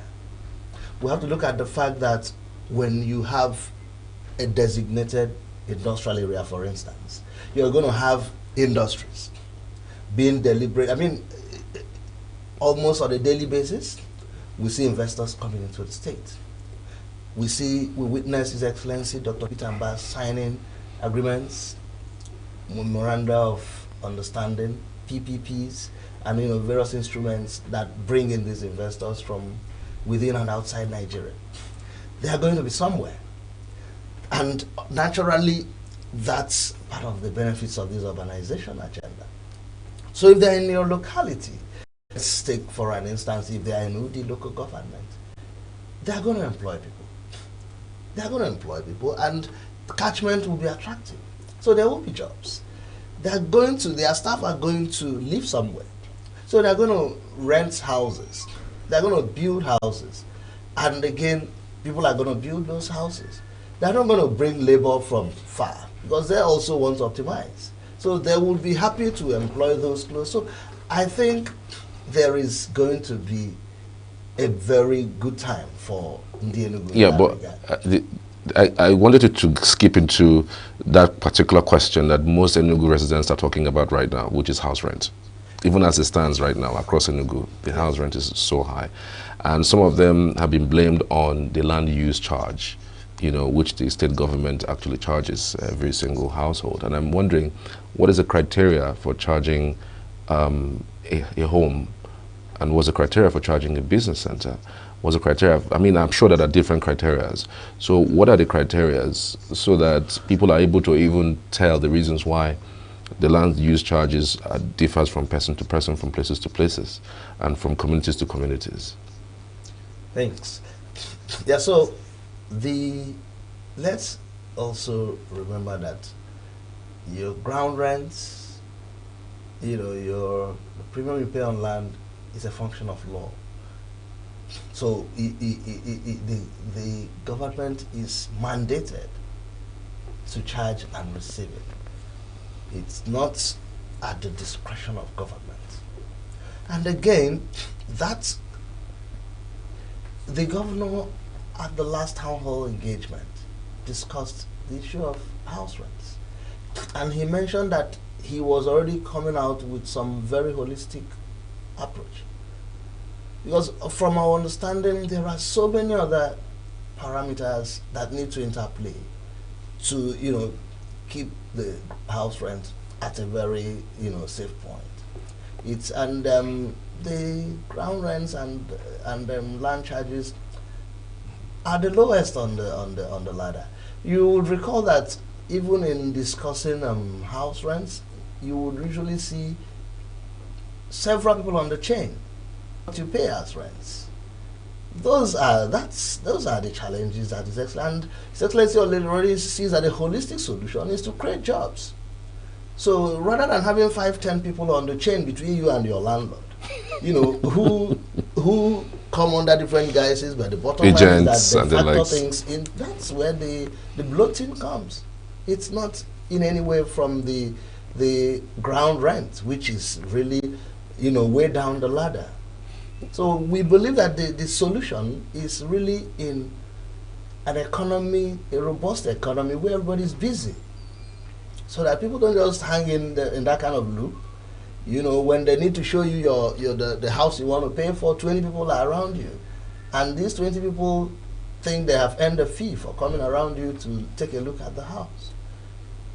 So when His Excellency sets all this in motion, when everybody is busy, when everybody is gainfully employed, we believe then you will probably just deal with an agent. You will probably just have an app that tells you the available houses and you pay your rents. That naturally will crash the price. So His Excellency has explained this at the town hall he had just last month, and we are very sure that in a short while, the ENUGU will see the benefits. How do you manage bureaucracy in terms of this land use? And of course, we understand that when you employ technology into land use and act, you find out that I don't know how efficient do you think it's going to be for the purchase or the process, and then for the people who are purchasing these things, so that someone will not wake up one day and say they're paid online, their money is gone, and all of that. Thank you very much. So what it is that we're also running a system that has been tested elsewhere. So we're not reinventing the wheel. The GIS technology has been tested in a few states in Nigeria and outside the shores of this country. Abuja has what people call AGIS, and it's been there for decades, if I would say. Anyway, that payment is still online. Okay. Yes, the payment leg for processes, even when you come into the office, so the legacy process was already online anyway, and it was safe, it was secure. When you pay, you come back with a teller, and then you're issued a receipt and all of that. So these are the steps that have now been optimized. So that's going to pay online and coming back with a teller and then issuing a receipt. All that is now happening online. Yes. Right. So how do you handle disputes? Say two communities are warring, or two individuals are warring over a particular land, and they come to you. How do you handle those issues? That's one. And two, I also want to bring your attention to the New Berries Park. I mean, a whole lot of persons have spoken about that New Berries Park. I don't know if you are aware that that place, a part of it has been encroached in. So many persons are asking, have that part been sold to individuals? I know that wasn't, it's not under this current administration. It was the last administration that we saw that part, a part of the portion of New Berries Park behind it have been, annexed, So are you aware of that? Is your government aware of that? And is there a dispute on that particular land? What is the issue with that particular place? Thank you very much. Now, for us, generally speaking, we are very happy to resolve disputes relating to land as much as we can. That is without prejudice to the rights of, disputing parties to, for instance, consider other options. Maybe courts, maybe some more formal ADR processes, or maybe some other forum that they are more comfortable with. But where we have to, we intervene. Because it is also in the place of God. Dr. Peter Mba already signed another law again that we popularly now call the anti-land grabbing law, the real property protection law. It's all aimed at stabilizing the process. So the earlier, the previous days when we used to have, you know, people just invading your land even after you thought you had finished payment and coming under different umbrella, calling themselves. You go into that place, you see that, well, it's a place where you would love to go to see our monument, our history, our culture, to feel it, you know. But in the evenings, it turns to something else. I mean, some part of it, you see a lot of people, you know, doing music, drinking, dancing. I don't know whether it's something that the government is aware of and they're okay with it. And then the other side, of course, what it used to be is no longer what it is. You know, I don't know how many persons who even visit, you know, that museum anymore, but because it has lost its glory. And I'm wondering if the state government have any plan in that direction, if they are aware of the annexation, the part of it have been annexed, you know, in that particular location. So I'm just thinking about it. Yeah, remember that we run a federal system. So the National Museum is actually under the, you know, purview of the federal government. So the land belongs to the federal government? Absolutely. So whatever issues around there might just be. For us, our interest would always to be sure that it is serving the best interest of Indian ENUGU. Yes. So that the core operations of the National Museum are actually for and by the federal government. But it's located inside ENUGU State? Yeah, that's every part of Nigeria is in a state or the other. But then the Land Use Act is also clear that while the governor superintends all land in that state, it's without prejudice to, of course, the interests of the federal government for designated purposes. So if the federal government wants to have a national museum somewhere, wants to be, if it wants to cite an NNPC headquarters somewhere in ENUGU, that's fine. But we're not then going to become the builders or the managers of that NNPC. Oh, but it should have passed through your ministry. Absolutely. Yes, so you're supposed to have, you know, known about what is going on, and of course, certain time for intervention. Yes, that's the point. So until there are issues before us, we wouldn't also maybe look at. There was a time the airport used to be purely a federal government project. So we wouldn't suddenly just get into the airport and tell them we understand a part of it is now being run as a canteen, for instance, unless it is brought to our attention. You wouldn't also micromanage that process. If there is a federal government concern in a part of the state, it's a federal government concern. If it's a collaboration, it's a collaboration. It means we're doing it together. If it's exclusively, there's a federal secretariat in ENUGU. It's a federal government administration office. Yeah. So. All right. I had an announcement.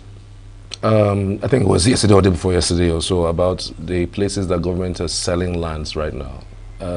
It's official. I mean, it's something that you could say there are places that have been designated right now that's officially a place where government wants to sell. Do you have the details of that? Can you give us the details of the places and maybe the amount of money they are worth, so that if our people that are interested can actually do so? Now, our approach to real estate management in ENUGU is three-pronged. We manage housing and urban development. There is also a Ministry of Housing. Oh. Yes, there is a Ministry of Housing. And then, of course, there is also the ENUGU State Housing Development Corporation. Okay. Now, this is supposed to make things easier and convenient for the ENUGU. So, because in Ministry of Lands, we don't build. We don't build houses. We allocate land, we manage land, we plan, and all of that. But if people are now interested in buildings, these are our outfits for that purpose. So it is probably recommended that they approach the State Housing Development Corporation and discuss. They have quite a couple of, world-class estates coming up in different locations, and then they will be able to have a conversation around that. All right. Has the ministry really partnered with any private sector, private firms, you know, in terms of infrastructure for land in ENUGU? Yes, that's part of what we're doing. So if we look at it from the new urban areas that we have declared, ultimately when we set out the plans, it will be a lot of collaboration. So if we designate an area as an industrial area, for instance, and we determine where the roads run, the highways and all of that, definitely the private sector will come in. There will be, you know, interventions by the private sector on clear arrangements with government to develop some of these areas in terms of roads, in terms of, you know, paving the streets, in terms of other relevant infrastructure. So it's something that is definitely part of the plan, and it's always been part of our process. One important challenge or issue that we might not, you know, be seeing in terms of these urban areas, new designated urban areas, is the fact that some of those places, the owners of those lands, right? If you want to, now you talked about road and all of that. If you want to channel a part to in any area of the community, how are you going to ensure that these people there, they are well compensated, they are well educated on what is going on without them feeling that the government is about to grab their land also? Thank you. Now, I think there's also going to be this thing about confidence building. It's the fact that as the day passes, ENUGU have come to repose a lot of confidence in the leadership of His Excellency Dr. Peter Mbah. That if he says there is need to have a paved highway running from point A to point B, they see it as something that will definitely be in their best interest. Beyond that, the law also tells us the requirements and the process and procedures for any such intervention. So if there's going to be need for an acquisition, we always make sure that we follow the laid down process. The proper notices of acquisition are served. People are able to express their interests, and of course, where compensations are determined, that they are paid. Okay. Of course, if it's also a scenario where we think that a land swap will do it, so you have a plot here, you take a plot there in place of it, perfect. Those are now like business decisions. Okay. But then, of course, that's been the approach, and that's why everybody is happy for it. As the Commissioner for Land, you know, and Urban Development in ENUGU, what is your future plan? How do you see the future of land and land use and its development in ENUGU State? I see an ENUGU that is turning into one of the top 3 destinations for investments in land in Nigeria.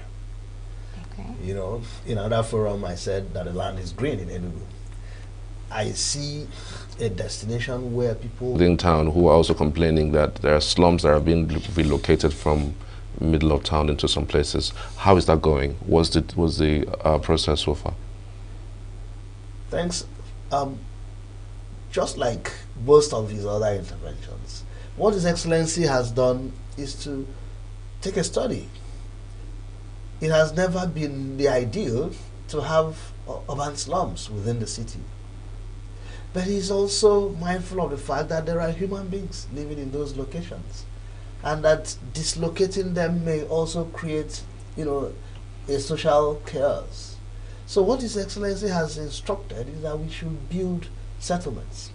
He has developed a settlement plan that requires building first, relocating them, and then taking out the slums and repurposing it or replanning it or redesigning it as the case may be.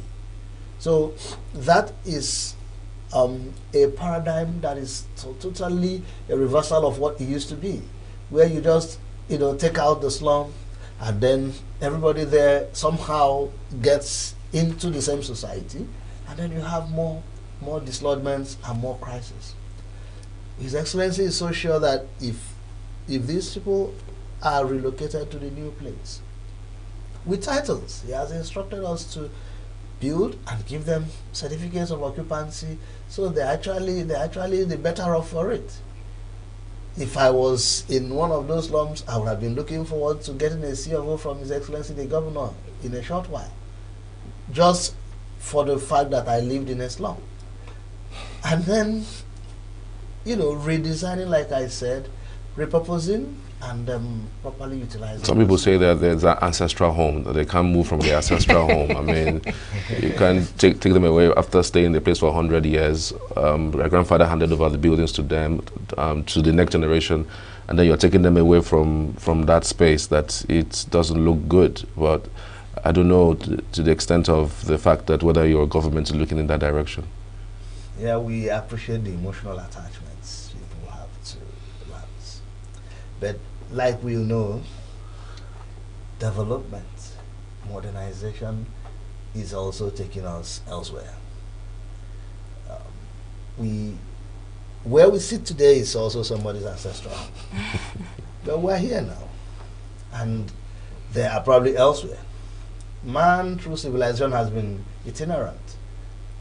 So it's possible that the ancestral home of your own forefathers was somewhere in Egypt. Yeah, so that's the reality of life.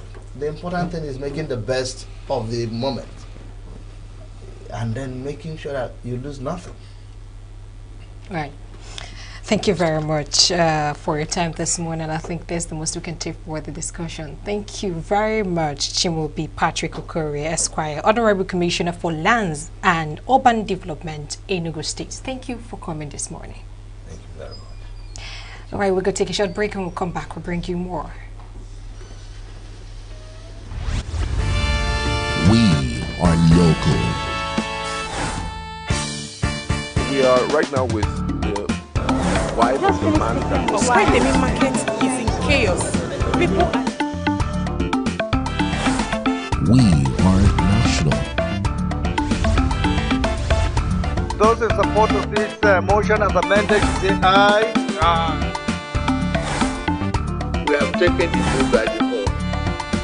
We are international. Israeli airstrikes. Donald Trump left us the worst unemployment.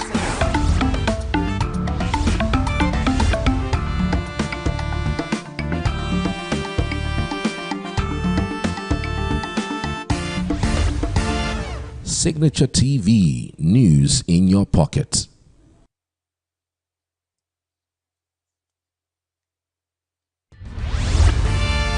We are local.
Right now with the wife of the man that was... Why the main market is in chaos? People are... We are national. Those in support of this motion as amended say aye. Aye. We have taken the vote by default. We are international. Israeli airstrikes. Donald Trump left us the worst unemployment.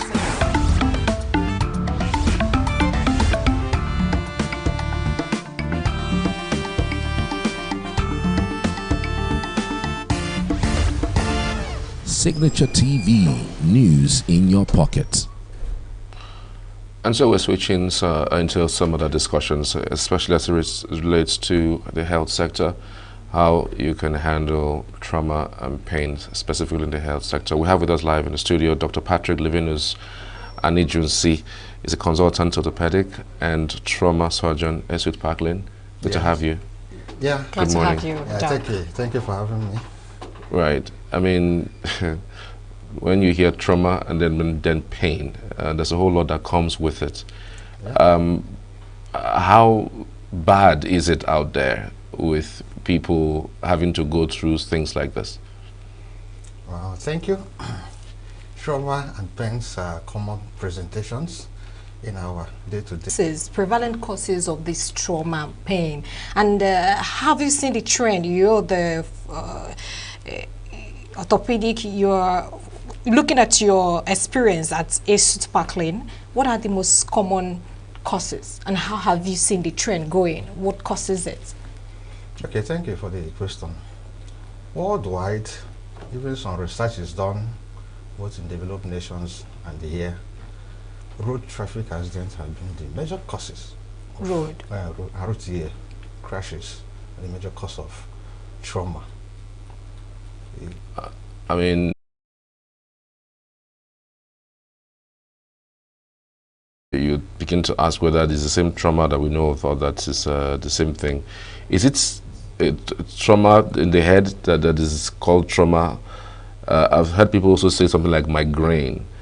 They have a migraine pain, in their head. What are the causes of trauma? What really leads to the trauma and the pain? Are there specifically things that have been identified as the things that lead to trauma, and how can it be mitigated against? Okay, let me help you by saying trauma can be in two parts. There's something we call physical trauma and what I will also call emotional and psychological trauma. But for the emphasis here, we orthopedic surgeons, we are going to deal with more of physical trauma, which has to do when there is an impact, forces, external forces, mainly damages tissue, have an impact on tissue. Someone will now sustain a physical injury. Is it a specific place in your body or anywhere? In the body, okay. It can be head and trauma, head and the neck trauma, chest trauma, in the order of the body. It can be from the head to toe. It can sustain abdominal trauma, chest trauma. It can have pelvic trauma, limb trauma. All kinds of traumas can be noticed on the body. So, also increasing in our society is penetrating trauma because of the rise in all these communal crashes all over the world, especially in our nation, Nigeria. The effect of Boko Haram, ISWAP, bandits, unknown governments are now more of what we're having is more of gunshots injuries. They are part of trauma, penetrating trauma, because they have to invade the tissue and enter inside body organs and destroy them. So that's why I say prevention is always from having their sleep.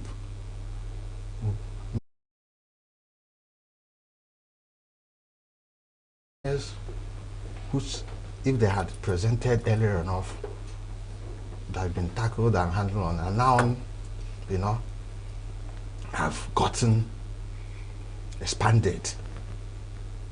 So management of pain is multidisciplinary in approach. It's not just one, just give person these tablets or whatever. Some of them are acute pain that are very severe, hurting, aching in nature. While some are chronic pain that have lasted for over a time. Some people are going to live with pain. Especially people with cancer pain. If we start talking about cancer pain, we can never, this time allotted for this will not be enough. So it is multidisciplinary, involve the services of an orthopedic surgeon, pain specialist, plastic surgeon, physiotherapists, and psychologists, and all that come together so that we manage pain. But this pain is mainly, the management is, the pharmacological aspect of it is mainly based on WHO step ladder pain management. Take for instance, patients with mild pain. You don't start hitting the patient with maybe severe opioids or strong opioid. You start something like paracetamol and non-steroidal anti-inflammatory drugs like diclofenac, the one commonly called cataflan and the rest, and step it up. If those could not help manage the patient pain, you can then add something like opioids, like tramadol, cocodamol, and the rest to the paracetamol. If still those mild opioids cannot help to solve the patient problem, you step it up to the highest level. You can use something like fentanyl, strong opioids, and the rest. That's what we call the step ladder techniques in management of pain. While using that pharmacological aspect, you also engage these patients on physiotherapy, because you need to use equally add physical therapy in pain management, and also muscle, what we call muscle relaxants, that will relax the muscle, because when the muscles are tensed, they contribute to the symptoms of the pain. So you need to relax them, they will be free. You understand? Some of these pains are equally psychological. You need to get the services of a psychologist. While you are giving all those things, the psychologist will be doing the work. Do you understand? At what point does the pain become psychological? You know, there's some people, there's also called someone that will be shopping from one hospital to the other. Okay. Do you understand? No matter what you do, you give them drugs, do all those multidisciplinary, they will still be saying that somewhere pain is somewhere, pointing at one place or another. You know that, come on, this is not no longer physical. You need to engage the service of psychologist. When the psychologists sit down the patients and talk to the patients and whatever, know where the place is coming, you find out that even what we call placebo, if you get something like water and call it a drug and give it to the patient gets relief. That's what we call placebo. Really? Yeah, because actually it's not physical thing. You can't point out that physical stuff that is causing the pain. Remember we said that pain is manifestation of problems like organ dysfunction. How those, when the organ is misbehaving or misfiring, they will present with pains. When there's body trauma, they will present with pain. But when you look at all those things, the organ is normal. The tissues are not damaged. So where is this pain coming from? You think of it might be psychological. Most of the times we'll add antidepressants. Even when someone is depressed, life is a thing that life is all about is being stressed and he doesn't have hope in living or whatever. He might present with pain. So that is why in holistic approach, involve the services of all those ways to get to your results. Interesting. Do you take into cognizance people's cultural or their traditional experiences when treating them for trauma? Yes. You know, even in this our contemporary society, most of our people, even when you have a fracture, they will tell you, go to so and so places in the village, in the locality. That is where this thing is being managed, not in the hospital. Because they believe that some people's culture, they are known to manage this kind of illness or pains or trauma because of their cultural heritage. But the emphasis is now that we'll talk today, there's emphasis on health education. You need to educate people because you need to access orthodox care. By means of orthodox care, you need to come to the hospital, the doctor will examine you, be able to tell you what you have. Take for instance, someone that presents to hospital with severe osteoarthritis of the knee, arthritis. No matter what you might decide to do, some people will go to their village and start, making marks, scarification marks, injecting substances into the joints and whatever. This will end up and adding to the burden of that. But if the patient has health education and be able to come to hospital, you do some investigation like x-rays, CT scan, MRI, and be able to point out this. You now find out that this is the diagnosis this patient has. It's not caused by spiritual forces or your neighbor caused it, which is the common thing they used to say. And they tell you your diagnosis, what you have. And the treatment will start in earnest. And you see that patient will get healed. So how do you differentiate trauma and other kinds of mental health issues? Excuse me.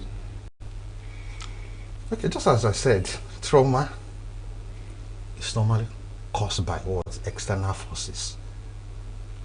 Like if there is a force, let's say, varying degrees of energy hit you.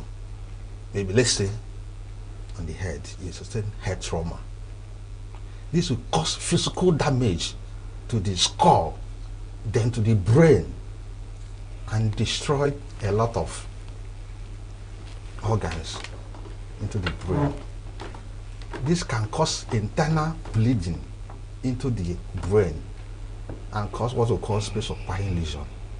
But psychological, once that comes, trauma that comes with a psychological period, you don't see any physical impact. There's nothing that hit this person. Do you understand? It just started on its own. Some people might be due to some misuse of some substances. People that take all those hard drugs, substance abuse, cannabis, sativa, and the rest of them. In such cases, you find out that there's no face, there's nothing you can point out, there's no cause. It started. Some of them might be familiar in nature. Maybe they inherited it, or it is wrong in their family. So there always be, you know, cause effect in trauma.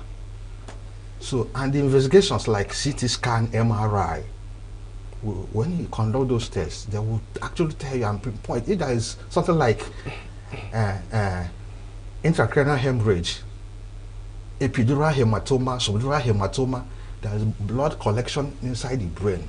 Those advanced technologies will be able to tell you and quantify the quantity and also help you on how to treat this patient. If there's a collection of blood, they will tell you whether you will do borehole to remove that blood collection in the brain.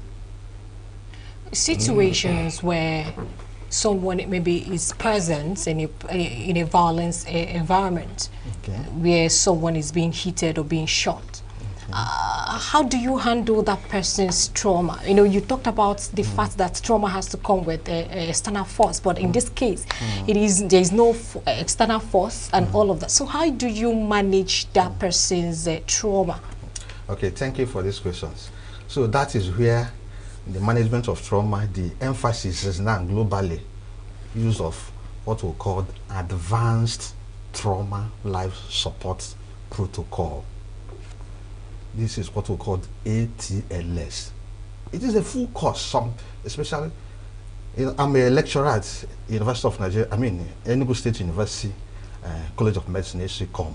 We teach our medical students, right from when they are about to become doctors, on how to use this protocol, advanced trauma life support, in management of patients. It starts from the hostel, when some of them will be playing basketball, football, one person will suddenly maybe collapse or whatever. How do you start? Because what we notice in the past is that most of our people, instead of helping out, they will, brandish their camera, started viewing, videoing, sending it, even causing obstruction. Instead of doing something useful to help the patient. Do you understand? So we call it advanced trauma life support What protocol. Is it all about? Primary survey, and the other is what? Secondary survey. The primary survey is all about resuscitation of these patients. This ATLS is done in the hospital. But however, there's what we call pre-hospital management. Maybe if there's an accident, maybe say at Oyema Hill, ENUGU or whatever, there's ones who train paramedics, EMS, emergency medical systems. When someone is unconscious, you cannot maintain airway. There are some maneuvers you can do on that patient, like chin lift, jaw thrust, to help the patient's airway to be open so that that patient can breathe. Because if airway is obstructed, air is not getting in, that person cannot live for more than 3 minutes. if you deprive blood oxygen, because oxygen is vital supply for more than 2, that person will not live. So that is the essence of what? Making an airway open.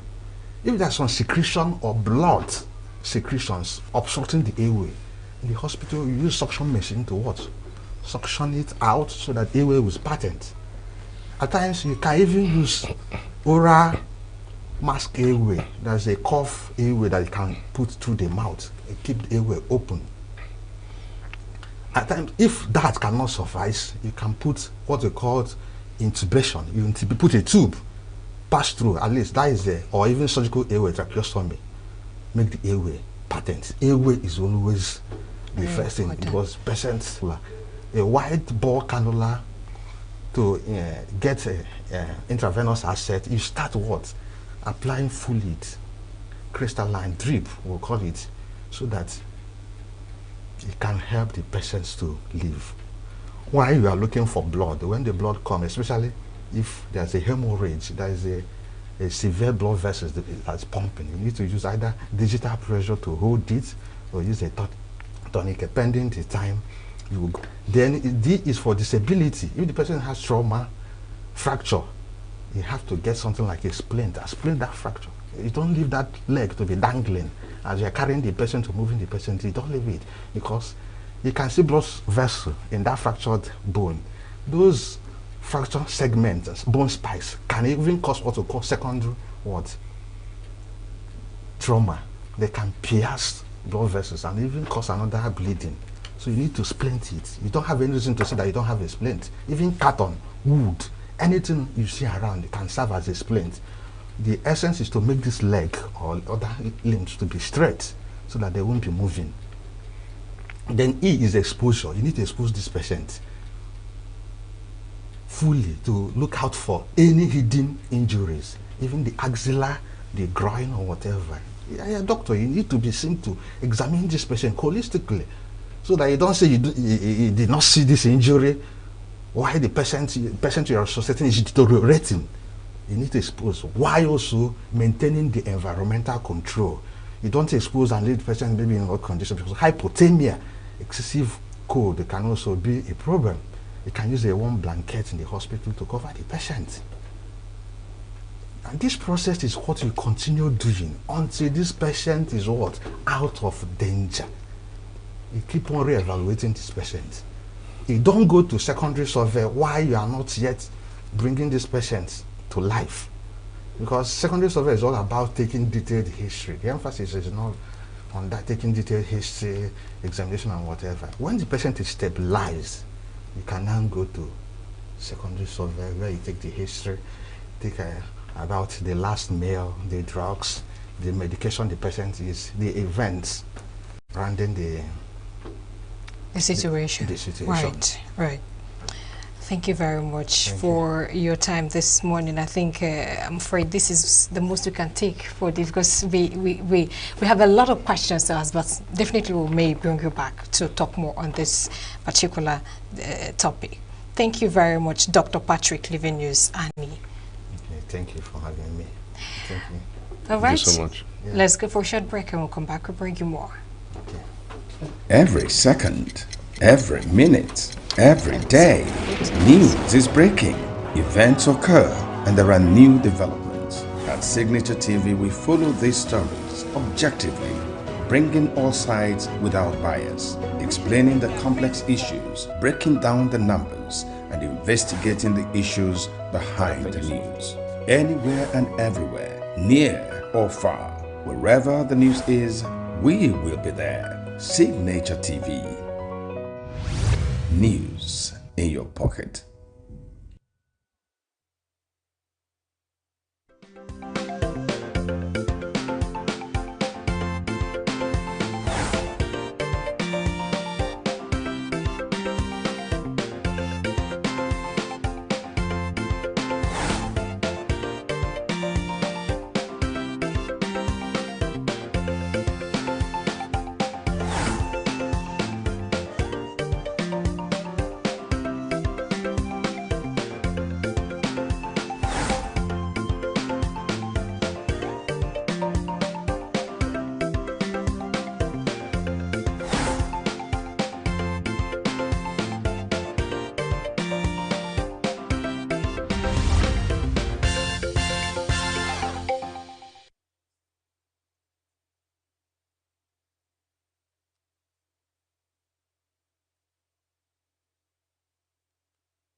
Welcome back. This is the Signature Morning on Signature TV. So we'll be exploring the broadcasting sector, especially the issue, of course, broadcasting in special language, the prospect and challenges. And we have Mr. Ediono. He's a veteran veteran broadcaster. Good morning and welcome, sir. Thank you. Good morning. For having me. How are you doing this morning? I'm fine, and you? We are doing great. So we'll talk about broadcasting. What do you define as special language in the context of broadcasting? Yes, in this context of broadcasting, the special language is Pidgin English, which inadvertently has been neglected over the years in this country out of what Fela called Oyibo mentality. And that Oyibo mentality stems from the colonial era belief that everything Oyibo has done or will do is superior to what we can do for ourselves or what we can create. Okay? To the extent that I remember in those days they would bring in their hot drinks, but we make our own local hot drinks, which we call Kai Kai or Kinkana. But they will say our own is illegal, but their own is legal because we're patronizing them. They're making their profits from that. And they don't want us to grow our own and perfect the production. So that's how they tried to stem down the possibility of our creating, our recreating, things that could be of benefit to the country. In actual fact, Pidgin English should have been the second official language of Nigeria, because wherever you are and speak Pidgin English, people understand you. There's no doubting what you have said or what you are saying. It was in way back in 1977 that when I got into service with Radio Nigeria, I said to myself, this is the language that I would want to broadcast in, because it permeates every sector of the society. Everybody hears you, everybody understands you, and you make more friends when you speak Pidgin English, irrespective of the strata of the person in the society, So, and when I tried to push the narrative on the station, some of the hardcore conservative orgas, they say, that is bastardizing the Queen's English, or that is gutter language. No, you can't be speaking that on radio. I said, no, let's give it a try. And when I started doing it, they found the usefulness of it. One, it started reprogramming the minds of people in terms of listening to radio. They can now associate with who is on air presenting the program in his language that he feels is his own. It's no longer the borrowed language that we are enforcing on them. They can now ask their questions and you answer them in their own language. No barriers. You know? So that is how we kept going, and this program kept growing, and the listening public started responding positively. And then when the time for advertising came, advertisers now appreciated more in advertising in Pidgin English. And that gave them more money. So the stations now saw the need to, inculcate Pidgin English in their programming. But then Radio Nigeria has already had an edge over them in that aspect. I remember doing the program Day Don't Break. Yes. From the 10th anniversary of the program, we were celebrating it every year. And each year I bring in personalities from different sphere of the economy. The late Igwe Edward Nnaji Odeziligbu, the second of Nike, he was the grand patron of the program, of the fan club of the program. We had a fan club, which we launched on May 14th, 1988. It was a big celebration that day. We had dance groups from Hausa land, from Igbo land, from, I think, Yoruba. There was a Yoruba group that performed too on that day, So with that, the program grew, the station grew, and money started coming in. I remember one of those days to anniversaries. I think it was either the 18th anniversary of the program. It was that CCB, Cooperative and Commercial Bank of Nigeria Limited, that sponsored the program with plenty of money. And the station was have more mathematicians or scientists even, if taught in the local language, especially in Pidgin English. Remember in those days, we had mechanics all over the places, and we auto engineers. And our people would say, no, I wouldn't take my car to a roadside mechanic. Yeah. But then we had people who had read engineering in universities and stuff like that. But they can't even service their own cars. They go to the roadside mechanics to do it for them.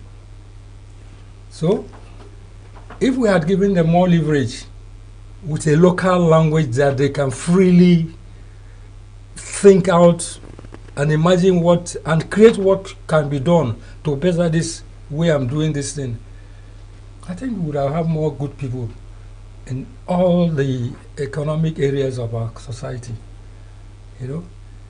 Look at our little boys, they create designs of aeroplanes, helicopters and stuff like that, and power them with batteries. Look at the refineries. The ones they build for us, we both build for us. They are the legal refineries. But the ones our boys have conceived and are making small money from producing, whether it's crude petroleum or whatever it is. But it moves cars. They say it's legal refinery. But the real refinery, the Igbo man built, it's not working. But the one the roadside man is now producing the fuel from, they say it's illegal refinery. Why is the legal one not refining? Or now, why are you not giving some assistance to these illegal refiners to now learn the proper way to refine legally? So it still borders on that Oyibo mentality, which Fela sang about severally, that we on our own kill our own initiatives, which shouldn't be so. The French, they do everything in their French language.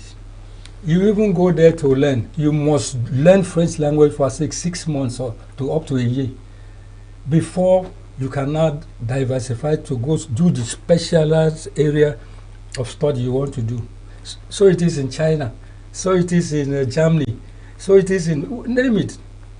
Even in the European countries, in the US, you must do that TOEFL exam and which other exams before they will let you go do the course subject for which you want to study.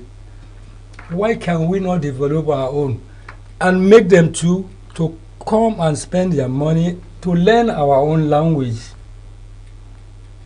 in our own interpreters? Every foreign embassy in this country should have a Pidgin English interpreter employed, full staff in their team, so that when a Nigerian comes and has any issues, you call him and he talks to them one-on-one. It's his own person.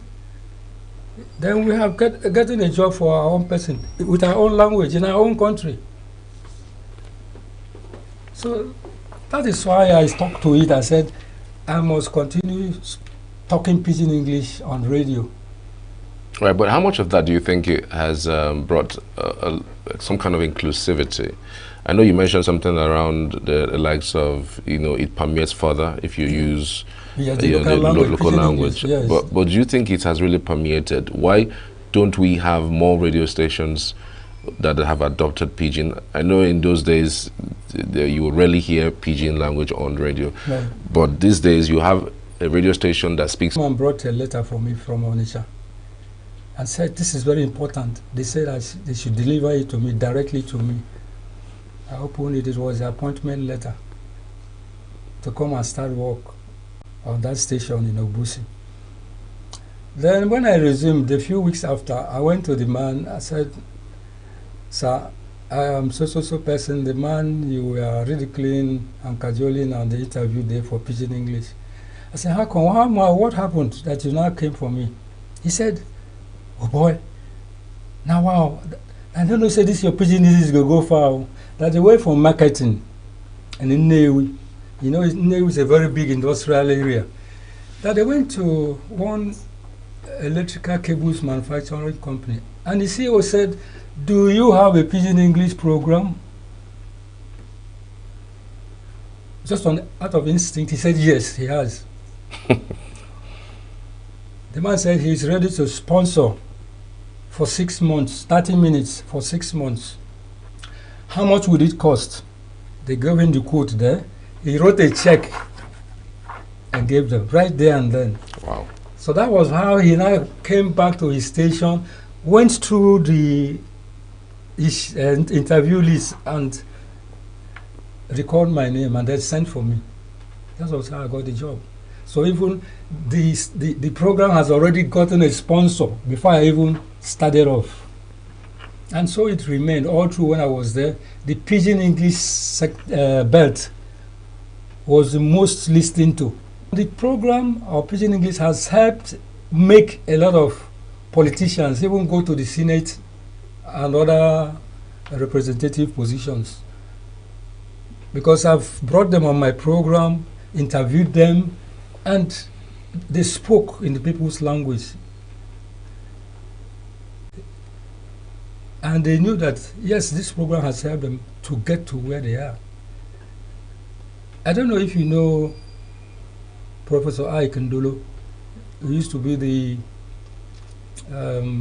head of mass communication in Egypt, and at UNN at one point too. He's a proponent of Pidgin English use for mass communication. He was, in fact, the 18th edition of the Day Don't Break anniversary. His wife made the anniversary cake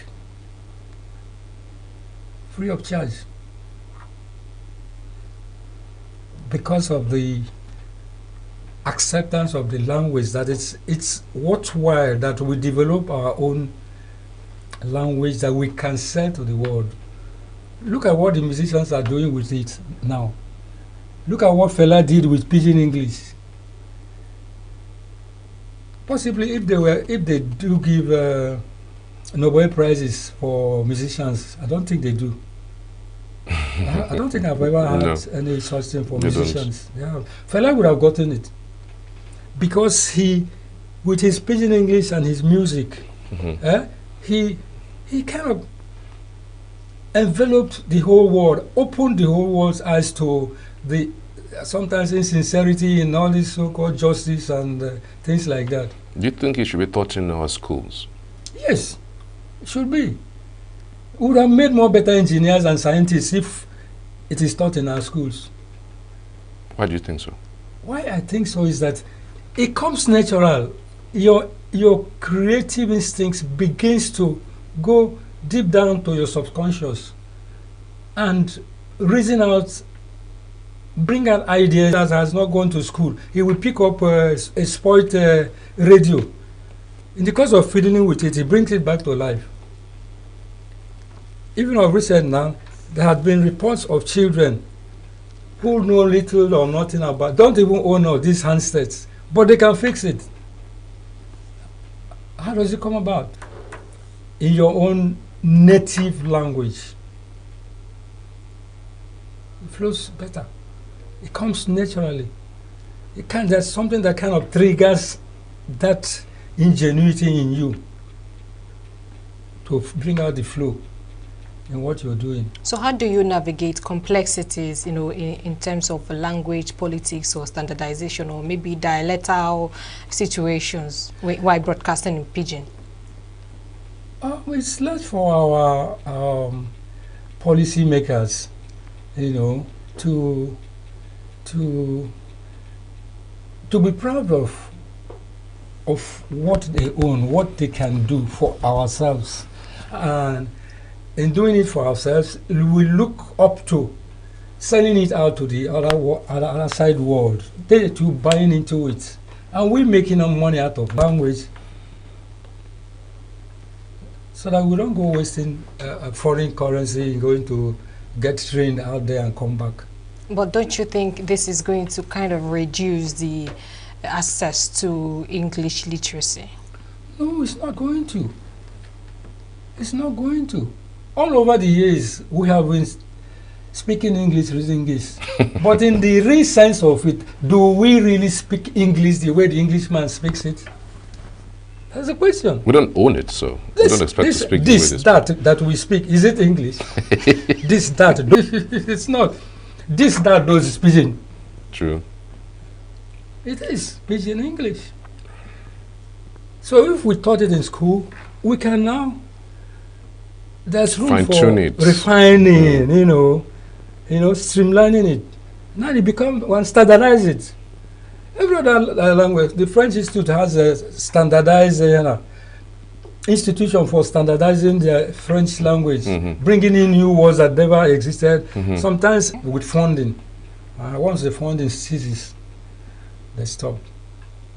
But so can you speak the pidgin English for us? No, why I know if we speak as I do here now for Signature TV, I salute na we say on account to broadcast to our people, made in the sabi within they happen for the world and our country, Nigeria. But one thing remain, when I go try put one pidgin English, English with the talk. No, be how much of the English don't talk, they will give you visa free. Abio. You go pay money. And I had courage, you go pay. They're going to talk, say, because you speak English, then therefore now they go just give you visa, make you go England. You know this so. Since how many years we don't speak English? How many people don't get free visa to go England, go read book? You know they. Not true. You are right, really. You are right. So they're really doing us a disservice by not having an indigenous second language. And pidgin English is the nearest when we can get into it, because now bridge between the proper English and this thing. Well, it sounds as if you put like some small Igbo That is the flexibility in the language. Once a particular word has been repeatedly come to use, every other person cues in and begins to use it and knows what it is all about. That's the beauty of the language. It's flexible. Yeah. How do we talk about this thing that comes with translations?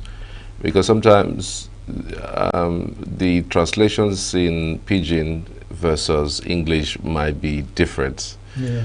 You know, so you're not sure whether the translations of somebody who has said English is said the same way when they speak, in Pidgin. Yeah. Don't you think it's a problem? No, it's not much of a problem. It's once you understand the subject of the matter, you cannot find the appropriate word to use to describe what the English has said. Like in translations, you use more words. You need more words in the local languages to really translate exactly what the English has said in one word. For instance, when we want to say this medical term, heart palpitation, how would you say? Your heart they beat. Your heart they beat. Wait till again. Or your heart they do. Na long grammar. Simple thing. Your heart they beat. That's is it not what palpitation is all about? Heartbeat, not so. They beat. But to make say you and Queen they drink for the same cup. You should say heart palpitation. We could just talk as simple like that. Your heart they beat. But do you think it's difficult to source for people who are very efficient with these other languages? We made it so because we failed to encourage people to get into them. You remember there was a period when people who read Igbo in higher institutions hardly got a job. Yeah. Hardly got jobs because of the Igbo they read. It says, local, who go give you work if they do Igbo? What is wrong? We develop our own thing, we sell it out. And there are lots of our own people now in the US, I know at least, that they are not trained teachers, but they're just teaching, have classes of Igbo people they teach. And that has what's been sustaining them in the US there. Teaching children of Igbo descent, and even non-Igbo descent, Igbo language. But they're not trained teachers. But because they have the flair to carry their language along with them and have seen the need to pass it on to these other people out there that don't have the opportunity to have the direct teaching from people at home here, they make their dollars there. Absolutely. People go, some women who go for Mugo don't come back anymore. They stay back and teach Igbo language, plait hair, teach to tie wrapper. Now work will be true.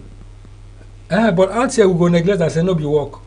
If you know to, it's a unique services offering. It's a unique services offering. They don't get it anywhere else. The core English.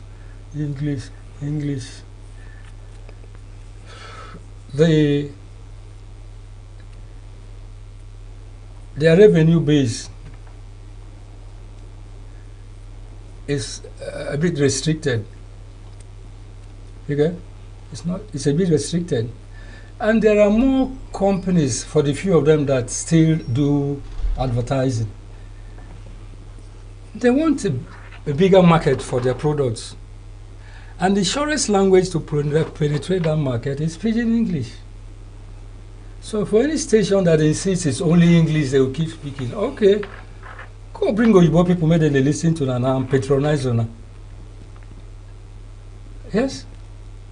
You go make a product where you want if we have a population of maybe 1 million or 2 in ENUGU, and you have a good product that you want at least 1.5 of the population to subscribe to or patronize with, will you go using a language that will rather scare them away from the product?